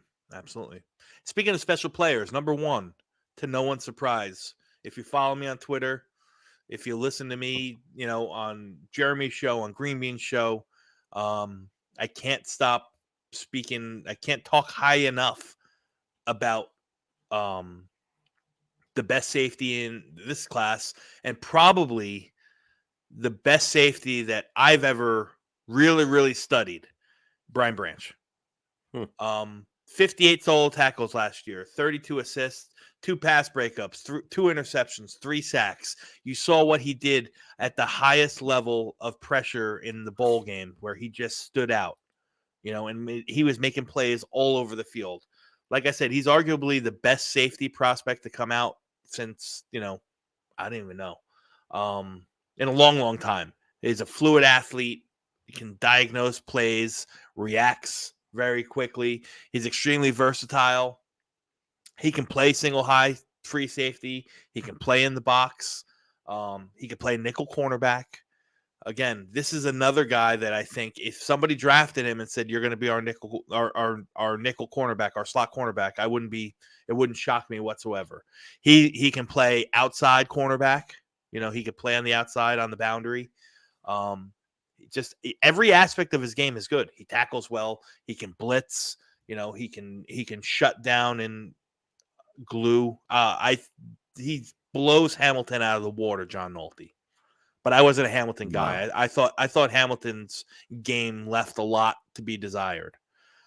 You'll hear when I comp him, and I'll talk about when I comp him. Again, great instincts, great football IQ. He does all the little things that you want. He does all the little things that elite NFL players do, right? He can sit down in zones. He can, break on balls. He reads and react good. Again, finding negatives, because I didn't want to just have all praise on the list, but they're really hard. One of the negatives that I put for Brian Branch is that he's another player that doesn't have a defined position. So I don't know how he's going to fit into every scheme. Some teams will earmark him as a slot cornerback because of his size and his man skills being out, through the roof. Some teams are going to say you're going to be a slot cornerback.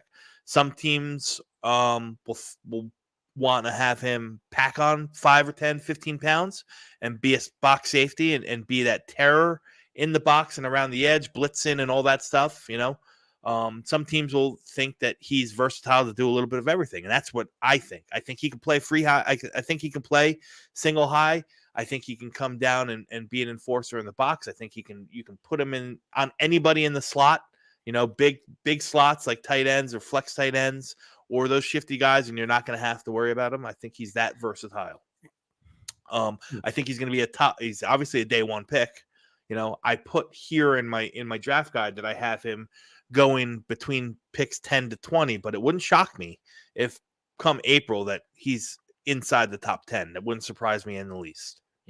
Right. They're starting the grumblings now are starting to be more than likely he will be gone by pick 10, and pick 10 happens right now be Philly, which I think he would be perfect for, I think you could imagine. I think you could. He is the guy that like I said, when he's on the field, he's going to be a difference maker.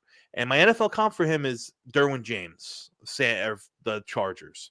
And Derwin James is probably, arguably, in my opinion, the best safety in the league, hands down. And I think this guy's play style and capabilities, when the pressure is on, his nose is always there. Like he's in probably the best safety prospect that I've ever personally watched and graded.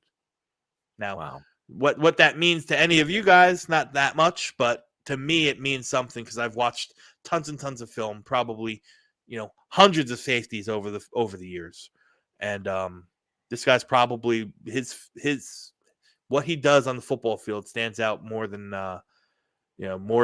I can even describe to you here in this video. So I would love him on the Jets. Yes. If we took Brian Branch and said we're going to figure out the offensive line in the middle, the other rounds, I'd be 100% down with it. And I don't care where you put him. You can put him in, you can put him all over the field. He's a guy like that. You just want him out there. Like I said, I think I label him as a free safety. I think some teams are going to see him more as a slot cornerback. I think some teams are going to want him in the box, because he's got a lot of the same skill sets in and around the box that Jamal Adams has. He's Jamal Adams. Like I think I tweeted that out once that he's got, he's basically Jamal Adams with the ball skills of Tyrann Mathieu and the speed of Antoine Winfield Jr. He's the perfect combination.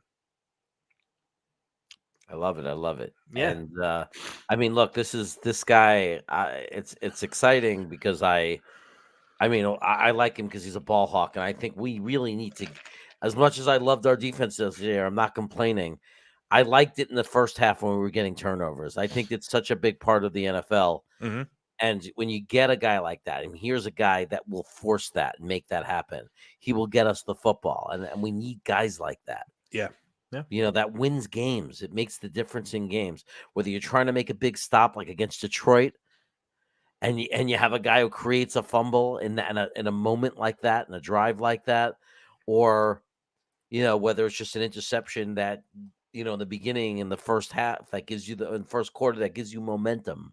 And it's so important if we want to get to that next level, I think, Sure. to have a big ball hawking type guy, a guy that can just get you the ball. He's more than just ball hawking in regards to like range and ball skills. I mean, this guy is he moves the needle. When he's a true he's a presence on the field. And he's not the biggest guy, but he's like you're going to know when he's on the field. Very similar to, like I said, Derwin James. Derwin James fell when he got drafted to pick 17 overall, right? Could it surprise me if he falls to right around there? No, I wouldn't be surprised, because you see how people kind of really don't spend top 10, top 15 picks unless you're Mike McCagnon on safeties, especially guys you might think it's a box safety, Jamal Adams, but I digress. He, you put him in Philadelphia, and it's fucking over. Like he fits that defense so well. He fits. He'll fit any defense well. But like, for instance, like I said, I there's a lot of grumblings that I've heard. I got my ear to the street that he probably, if Philly stays at 10, he probably won't slip past Philly. The other team that supposedly is in love with Brian Branch is New England. I don't want him in New England. I don't want him anywhere near the NFC East. AFC East, excuse me. And we got to play we have to play the Eagles next year. Mm-hmm. So it'd be no fun. They're hard enough as it is, but then to have to throwing Brian Branch onto that defense, my God, that's not going to be fun. Yeah. So I think that this, in all, I think it's a good safety class. Listen, I think last year's probably, apples to apples was a little better, a little bit more high end talent. I think we saw three safeties go off in the first round last year. Mm-hmm. But there's a lot of good players. There's a lot of names that are going to, they might need a year. They might need some time in the weight room. They might need to improve one aspect or another. But I think that there's going to be a lot of good things that come out of this draft class. Chiefs Live, you just missed it, man. I just did a whole breakdown on JL Skinner. I watched him, and I watched him well. He's our number 2 guy. He's my number 2 ranked safety on the board. You're gonna have to rewind this video when it's over and watch what I said about JL Skinner. Congratulations on the Chiefs victory today. Yeah. That was yesterday. So that was big. Hopefully Patrick Mahomes will be okay to play next week. I would hate for that game to be compromised.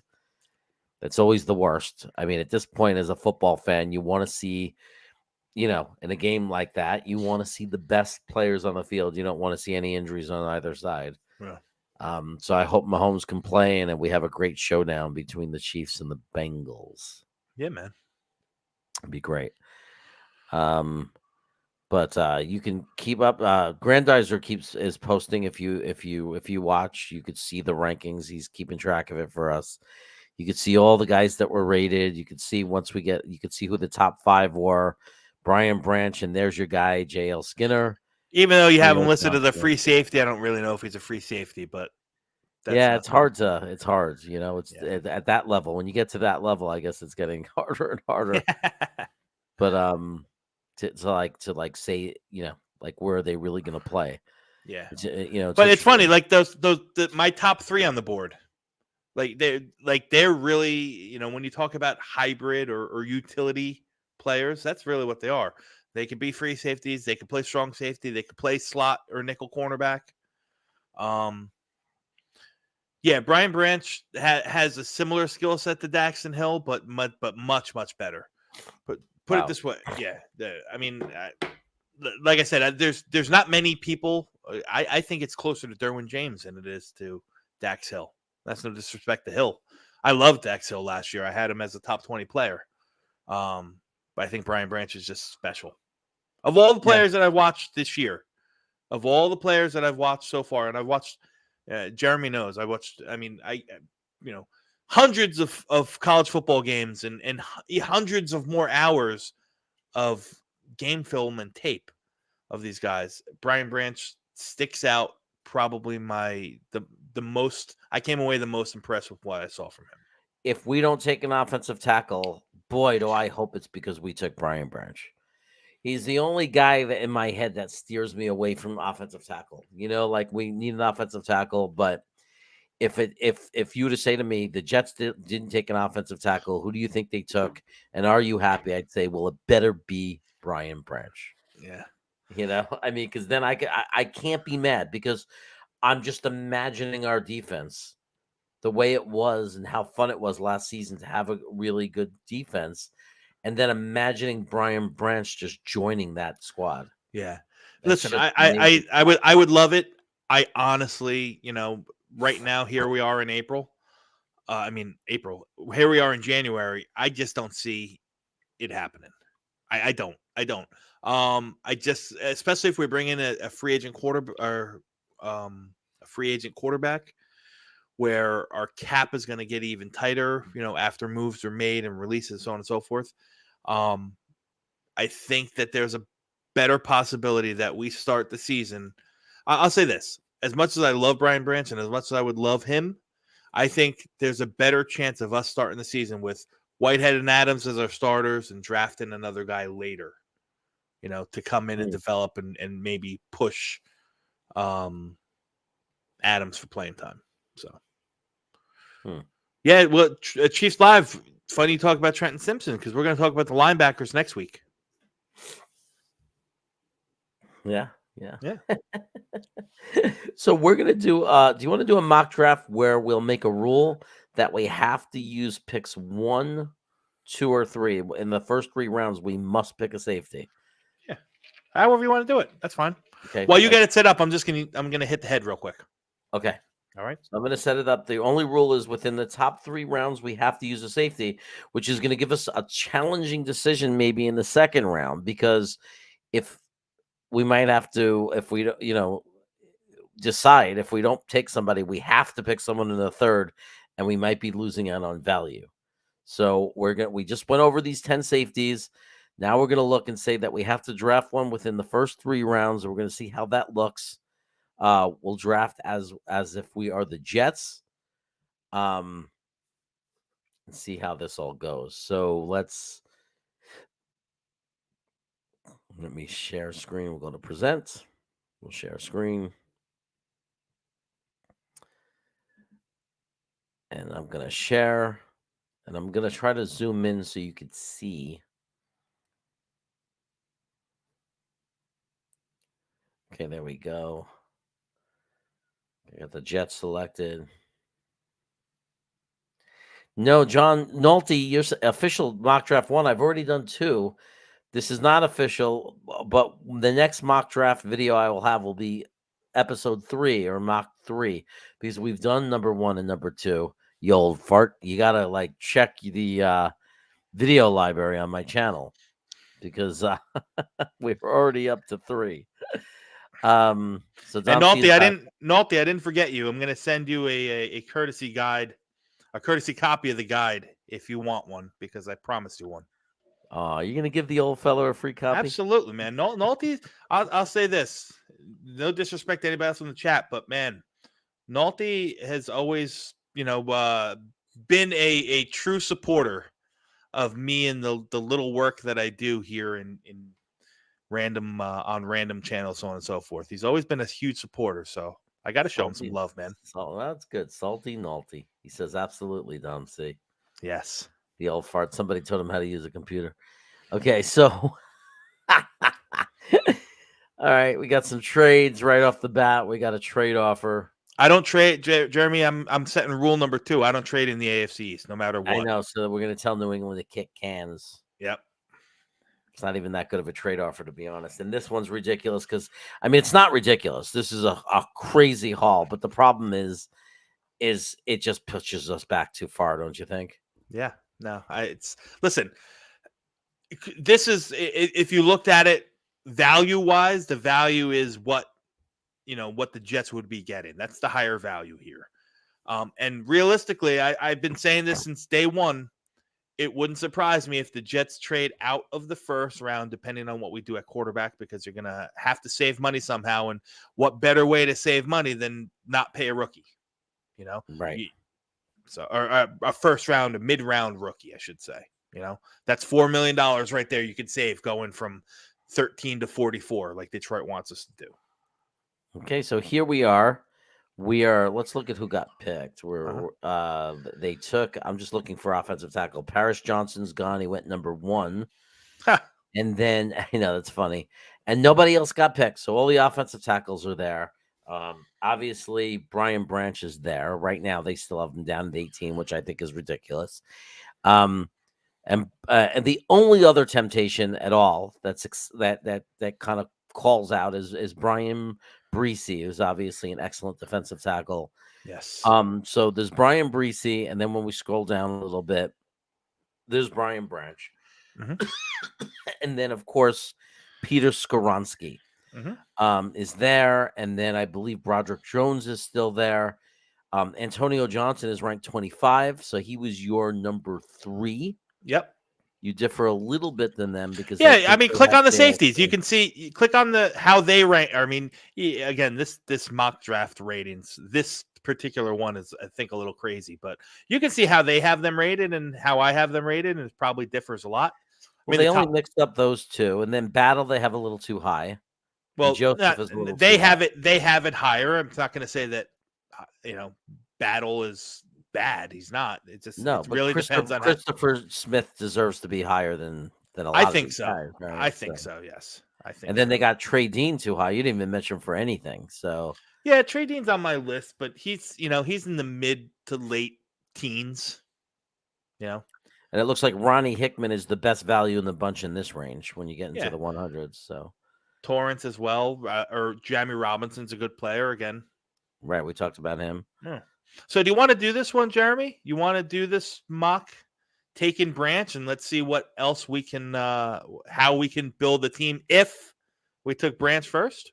Or do you want? Yeah, because I was going to say that the rule is that we have to take a safety in the front 3, but I'm okay like this, like just varying it up a little bit. Like for this draft, we're going to say that maybe by this time, Joe Douglas is very confident in what he sees in Becton, and he feels that Becton's going to be there. Yeah. And Dwayne Brown's coming back, and he feels that Max is going to be there, and maybe he's going to take a tackle, but maybe he's thinking, I don't have to have a plug and play definitively, and we're going to make our defense, even though our offense is the one that needs help. Let's say Joe Douglas decides, I want this defense to just be lights out. Let's move into number 1 and be like it was when I was at Baltimore, and just be the dominant defense of the NFL. Listen, there's going to probably be, between your show, the Monday Night Mock with Green Bean, and everyone else on YouTube that's going to do mock drafts, 95% of them from now until April are going to have the Jets taking a tackle. I think the Jets are going to take a tackle. Right, me too. This is not predictive. This is not what we think is going to happen. This is, we just talked about all these safeties. Let's take one and see how the rest of our roster builds up. Maybe after this mock, we say, yeah, you know what? Maybe it's a bad idea because the tackle, all the tackles go, or, we miss out on A, B, or C, so on and so forth. Right. And normally I would take Peter Skoronsky right here if he was there. Yeah. We don't even know if he's going to be there. I don't care what they're ranking him. It's very debatable. Talking with Jets with Tigo has no confidence that Peter will be there. He thinks he's gone top 10. Listen, there's a possibility that the top 3 tackles are all off the board by the time we pick at 13. Right. As an absolute possibility that. And then it makes total sense to either trade down or take Brian Branch. Yeah. Or whoever they have ranked, whoever else they have ranked, maybe they take receiver. Maybe they take, I think 13 is too high for the linebacker class personally. Maybe they take receiver. Maybe you go, I don't know. I think that point somebody has to slip. If all 3 tackles go and Brian Branch go, that means other guys had to have slipped. Somebody will be there. So, and it could be like a wide receiver. It could be Breesy. It could be Breesy at defensive tackle. We'll have options. We'll be able to get a difference-making player. Yeah. Of some Yes, sort. guys, we absolutely know. I'm just touching what the chat's saying. I agree with you guys wholeheartedly that I don't think Joe Douglas really values the safety position all that much to spend a number 13 on one.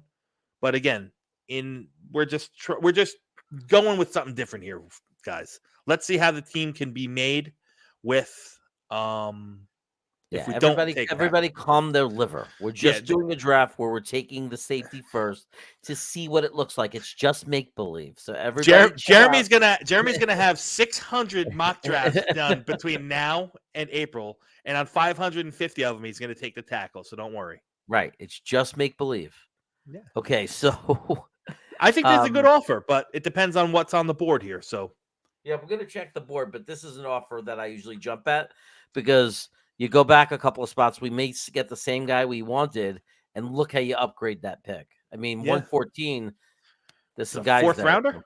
Yeah, I mean, there's some guys there. So this other one is again only go back 3, but this is more about next year. Yeah. So if I would we do reject anything, this. yeah, we're gonna reject this one, and then we're gonna go. We'll look back to Green Bay. Yeah. Now, man, I like Zay Flowers. I'm just saying. Me too. Me too, Jeremy. I really, really like Zay Flowers. And he's a guy that I think absolutely probably won't be on the board at this point. What if, just out of Michael curiosity, Mayer. Oof. What do you think? You don't think Noah Sewell's a fit for our team, do you? I think he's a very, very good player. I do. I think he's more of a fit in a traditional as an inside linebacker in a 3-4 fit.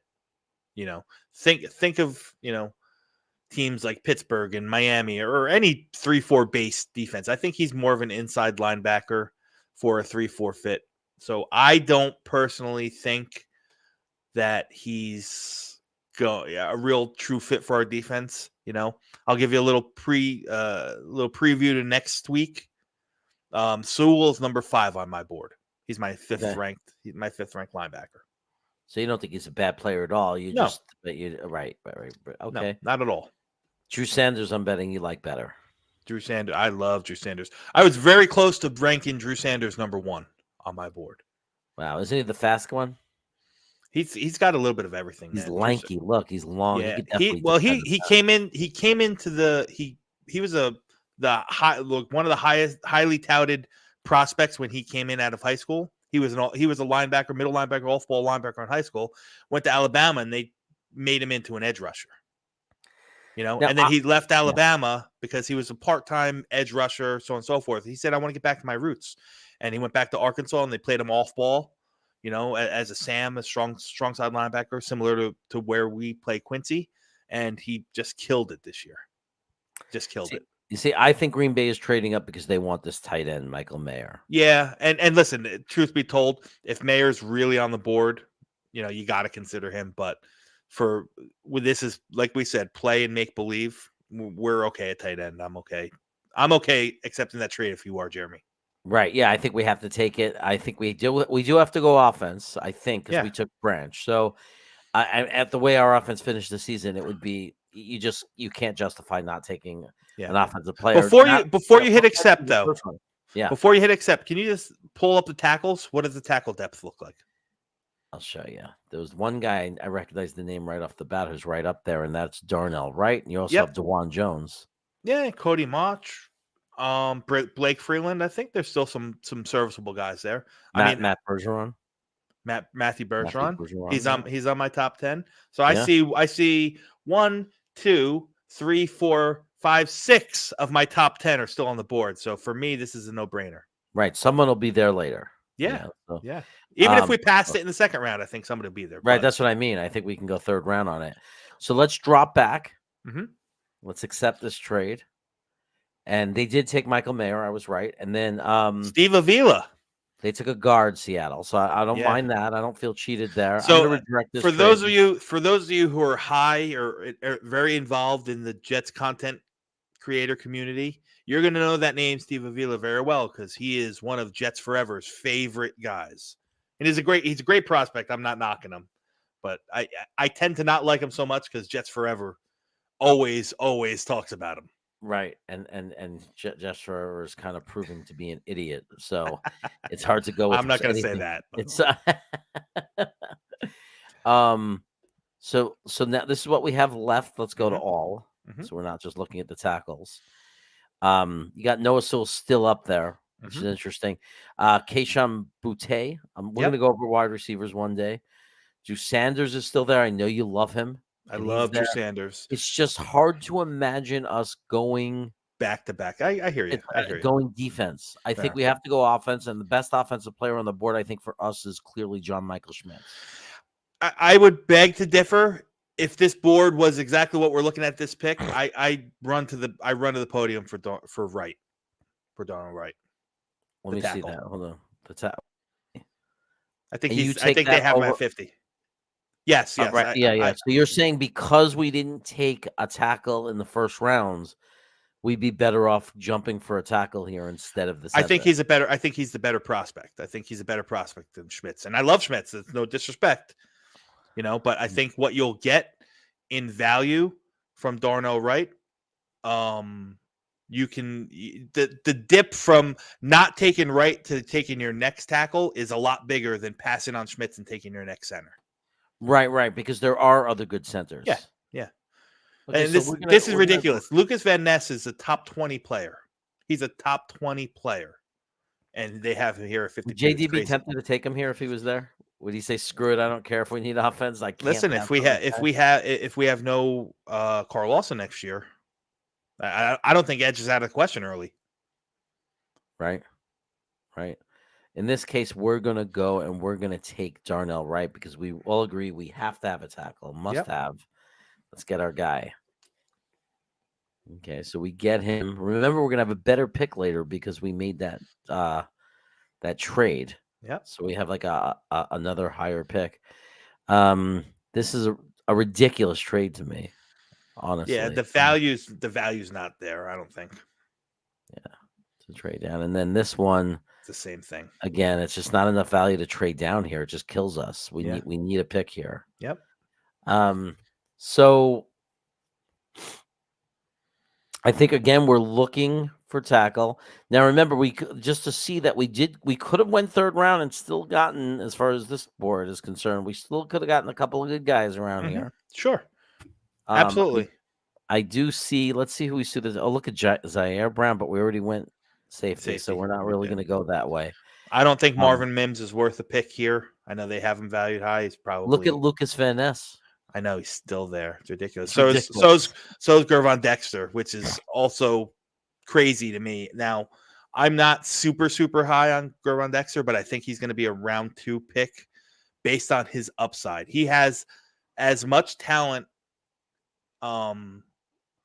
He has as much talent as any defensive tackle in this draft, and there's some good ones. He has as much. He's got a super high ceiling, but he just has not been able to put it together. Play in and play out. He takes plays off, so on and so forth. But athletically, he's as gifted as anybody. I mean, it would be a terror to line him up next to Q in pass situations. Okay, and we have no reason to reach for a center because we did make a trade before. That's going to put us in a good position later. So if you look, we have 110 and 114. Yeah. So we're going to be able to address center there in that spot. I think pretty nice. I think fairly well. Yeah, I don't think you need to. I don't think you need to reach here at all. I don't think the value for any of the centers that are on the board quantify us taking one here. It would be very hard if this was real. It would be very hard not to take this guy. He's really good. He doesn't have the natural pass rush skills yet. I think that's going to develop. But I mean, you talk about like a true edge setter. He's good, and he can also play some reps. He's big enough. He's sturdy enough. I know they have him here at 269. I think his play weight is going to probably be more about 285, 290 in the pros. And he'll have enough flexibility to bounce inside in certain situations. Very similar, but not as good of a pass rusher as JFM. Yeah. A lot of people might say we have JJ, so do we need another edge setter? But you put him on the other side, right? And then like for running plays, first down, second down. Yeah. Anytime a team is running on us, you're playing the Eagles, you're playing, those kind of running teams, and you have JJ and this guy lined up on both edges. That's not going to hurt your team, especially with Quinn in the middle. This is like, it's not a bad situation. Stopping the run is important. People, I think, look at edge and they only think one statistic, and that's sacks. And I think that's a problem, like, of most fans. I think that they need to, like, educate football fans on one thing. It would be there's more to playing edge than just sacks. Yeah. And with us. very in the complete opposite of Lucas Van Ness is right under him, Andre Carter, who is a pass rush specialist. Think Hassan Reddick, a guy that just gets there and gets after the passer. That's Andre Carter.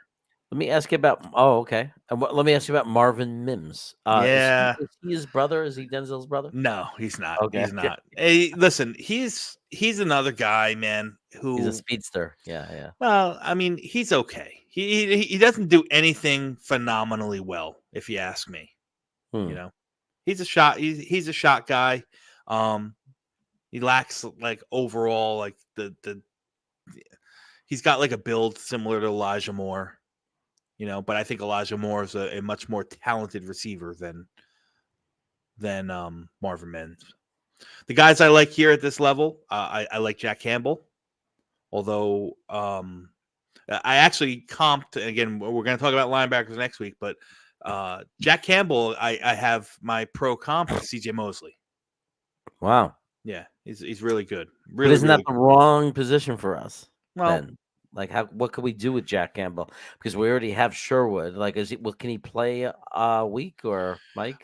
I think he's a Mike. I think he's a Mike in college, but he's very good. I mean, I think he had like 125, 130 tackles last year, 140. There we go. So the question is, could he replace a Quan Alexander or a Quincy Williams? Yeah, I don't think so. I think he's probably more of. He's probably more of a true middle linebacker. Probably even a better fit in as an inside backer on a 3-4 scheme. But again, it's hard to talk about the production. I mean, it's hard to talk down about the production. I mean, the guy he's a football player, man. Now, the way the board lines up here, Jeremy, I think the guys that you got to think about Dexter at defensive tackle, which is a position of need. I think you got to talk about another linebacker, whether it's Campbell or a true will or strong side linebacker, or a true off ball linebacker. I think we got a couple of picks where we could address linebacker and center. Yeah, I think right now we got to go for value with Dexter. Yeah, listen, right. I mean, if it's at 74, it's a position of need. He's a guy that might be a plug and play starter and an impact one. Yeah, the problem with Dexter, and again, I keep talking bad about him, but the problem is that this guy could be an absolute whiff. He's got that range where he could be very, very good, or he just might not all put it together, and he's going to be one of those guys in 2-3 years you just off of. But he's upside. He's pure upside. The talent is there. I don't know if the whole package is there mentally, physically. Like I don't know. I think at 74, that's when you take a shot at a guy. Absolutely, yeah, absolutely. Like I said, and the defensive tackles. If you click on defensive tackles, my guess is at this point it's not very deep. It's probably going to drop way right off the board. Like after this, like I like Smith from Michigan. He's a big body. He's a run stuffer. He's like your quintessential opposite of Quinn and Williams. But like I said, it really depends what you want. If you want to shoot for the upside, and think that you can coach Dexter into fixing the mental aspect of that, and all that stuff about him, Dexter's the pick. If you want secure you know, a true guy that you're not going to have to worry about that complements Quincy Williams better, I think you think about somebody like Mozzie Smith. Okay, so we're gonna go for the value because he slept. Okay. We're gonna take him and take a shot. I think it's a good place to take a shot, especially when you have a couple of picks coming up to address the other positions, which we do have. So now we get up to, let's review to people what we already took. We're at 110 now. We've taken a safety, a defensive tackle, and an offensive tackle. We still need a center, and we could definitely use a linebacker. So center and linebacker, I think, are the glaring needs right now. Yeah, I think wide receiver can be in play as well. Right, if the right guy is there. Yeah. Absolutely. Yeah. So let's go and edge. I mean, technically. So we look and we see, what do we see here? We see, a lot of a bunch OT, of tight ends. bunch of tight ends. Jacqueline Roy is another guy that I really, really like. He's high on my board for defense tackles. I think the guy's really good. There's Ronnie Hickman. I think now that I see him here, I think you take Andrew Voorhees in your own question. I know we haven't talked interior lineman, but he is my I don't know if I have him. He's either 1 or 2 on my board for interior lineman. I think I have him. Can he play center? He is very similar to AVT. He can do it. He can do it all. I don't know. I'd be lying if I'd be making it up. I don't know if he has experience playing center, but he can play tackle. He can play either guard spot, either tackle spot, and he'll do it at a very, very high level. He's like I said, Osiris Torrance is my top rated interior lineman. Voorhees is real close to him. But like I said, if you take Voorhees, I don't know if you really can bank on him playing center. You might want to take a guy like Oluwatimi, or you might want to wait and take a Ricky Stromberg later in the draft, so on and so forth. Those guys are true centers. Okay.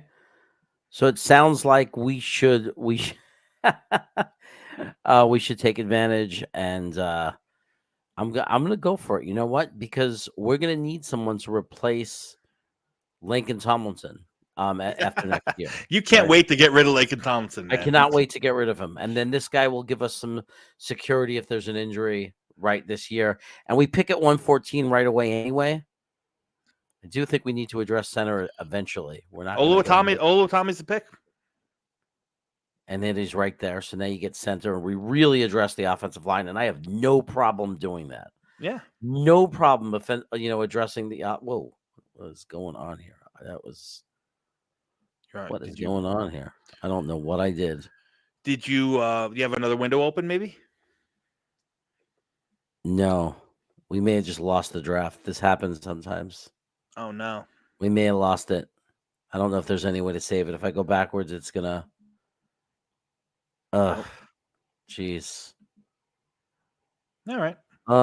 We lost it. All right. Well, see if you can recreate it. This is the problem with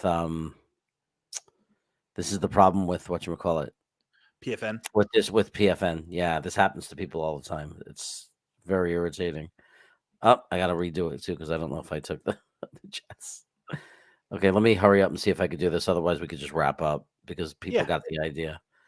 Let me just do this. Very irritating, very annoying thing about some of these apps that aren't very good. I have to get comfortable with other ones because I'm getting tired of this one doing that to me. Let's see if we can recreate it. Who did we take? We took Branch, right? Yep. So we could replicate that. With the second pick, we're not going to be able to replicate the second pick, I don't think. Is he Who gone? did we get with the second pick? Darnell Wright. Oh, let me see if we can. Oh, we could. Yeah. But we're not going to get the trade this time. So no, we're not. That's okay. Whatever. Sorry, guys. It happens, right? It happens, and I have to go. So,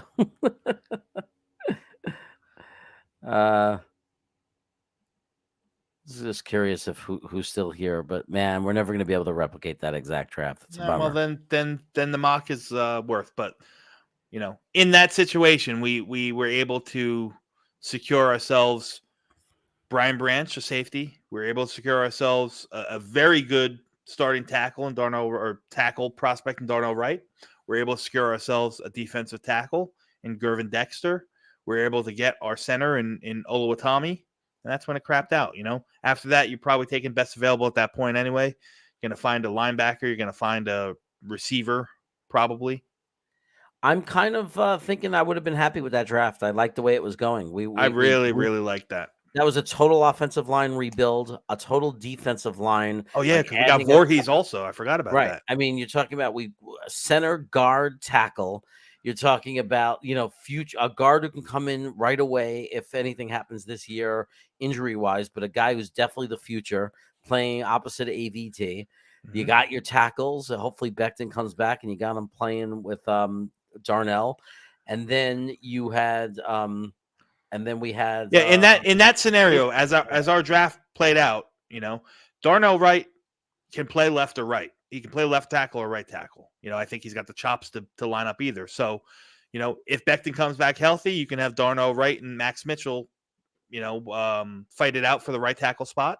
Or if you want to move Becton over to right tackle, you have Darnell there at the left side. Voorhees is just really, really good depth. He's your pipeline piece. He's your injury protection. He can come in and he can play either guard spot. He can play tackle in a pinch as well. And then you get the defensive tackle and the center. I mean, you're in pretty good shape with that, the way that draft manned out. So you don't have to, based on PFN's rankings, you don't necessarily have to take tackle in the first round. Although I think if we stay at 13, that's probably the area that we're going to go. Mm-hmm. So, yep. Hey guys, we're going to be back next week, and we're going to do linebackers. Yes. So we're looking forward to that. Of course, we'll be back Wednesday with the Wacky Wednesday show. Dom C will be on Green Bean Jets Fan tomorrow, doing Green Bean's second official mock draft, his Monday night show draft. And you'll be there, Dom C, guiding and helping him. And of course, do you have any new articles coming out on the website? No, I'm holding off until after I get back from the Senior Bowl. There'll be lots of new material coming out post Senior Bowl. We'll be doing a lot of, both Green Bean and I will be down there, so we'll be doing a lot of stuff, updating, keeping you guys up to date on what we're seeing on the prospects. Some interviews and intel that we get from the players down there. Just looking for a great week. It's going to be really, really exciting. So you guys expect to see a lot more content from me post Senior Bowl as we ramp up towards the draft, man, and free agency. All right. That's good stuff. Good stuff. Thanks again, Dom. Thanks to everybody in the chat. As always, I'll see you back on Wednesday, maybe sooner, to do a mock draft. We'll see. But everybody have a great week. Talk to you soon.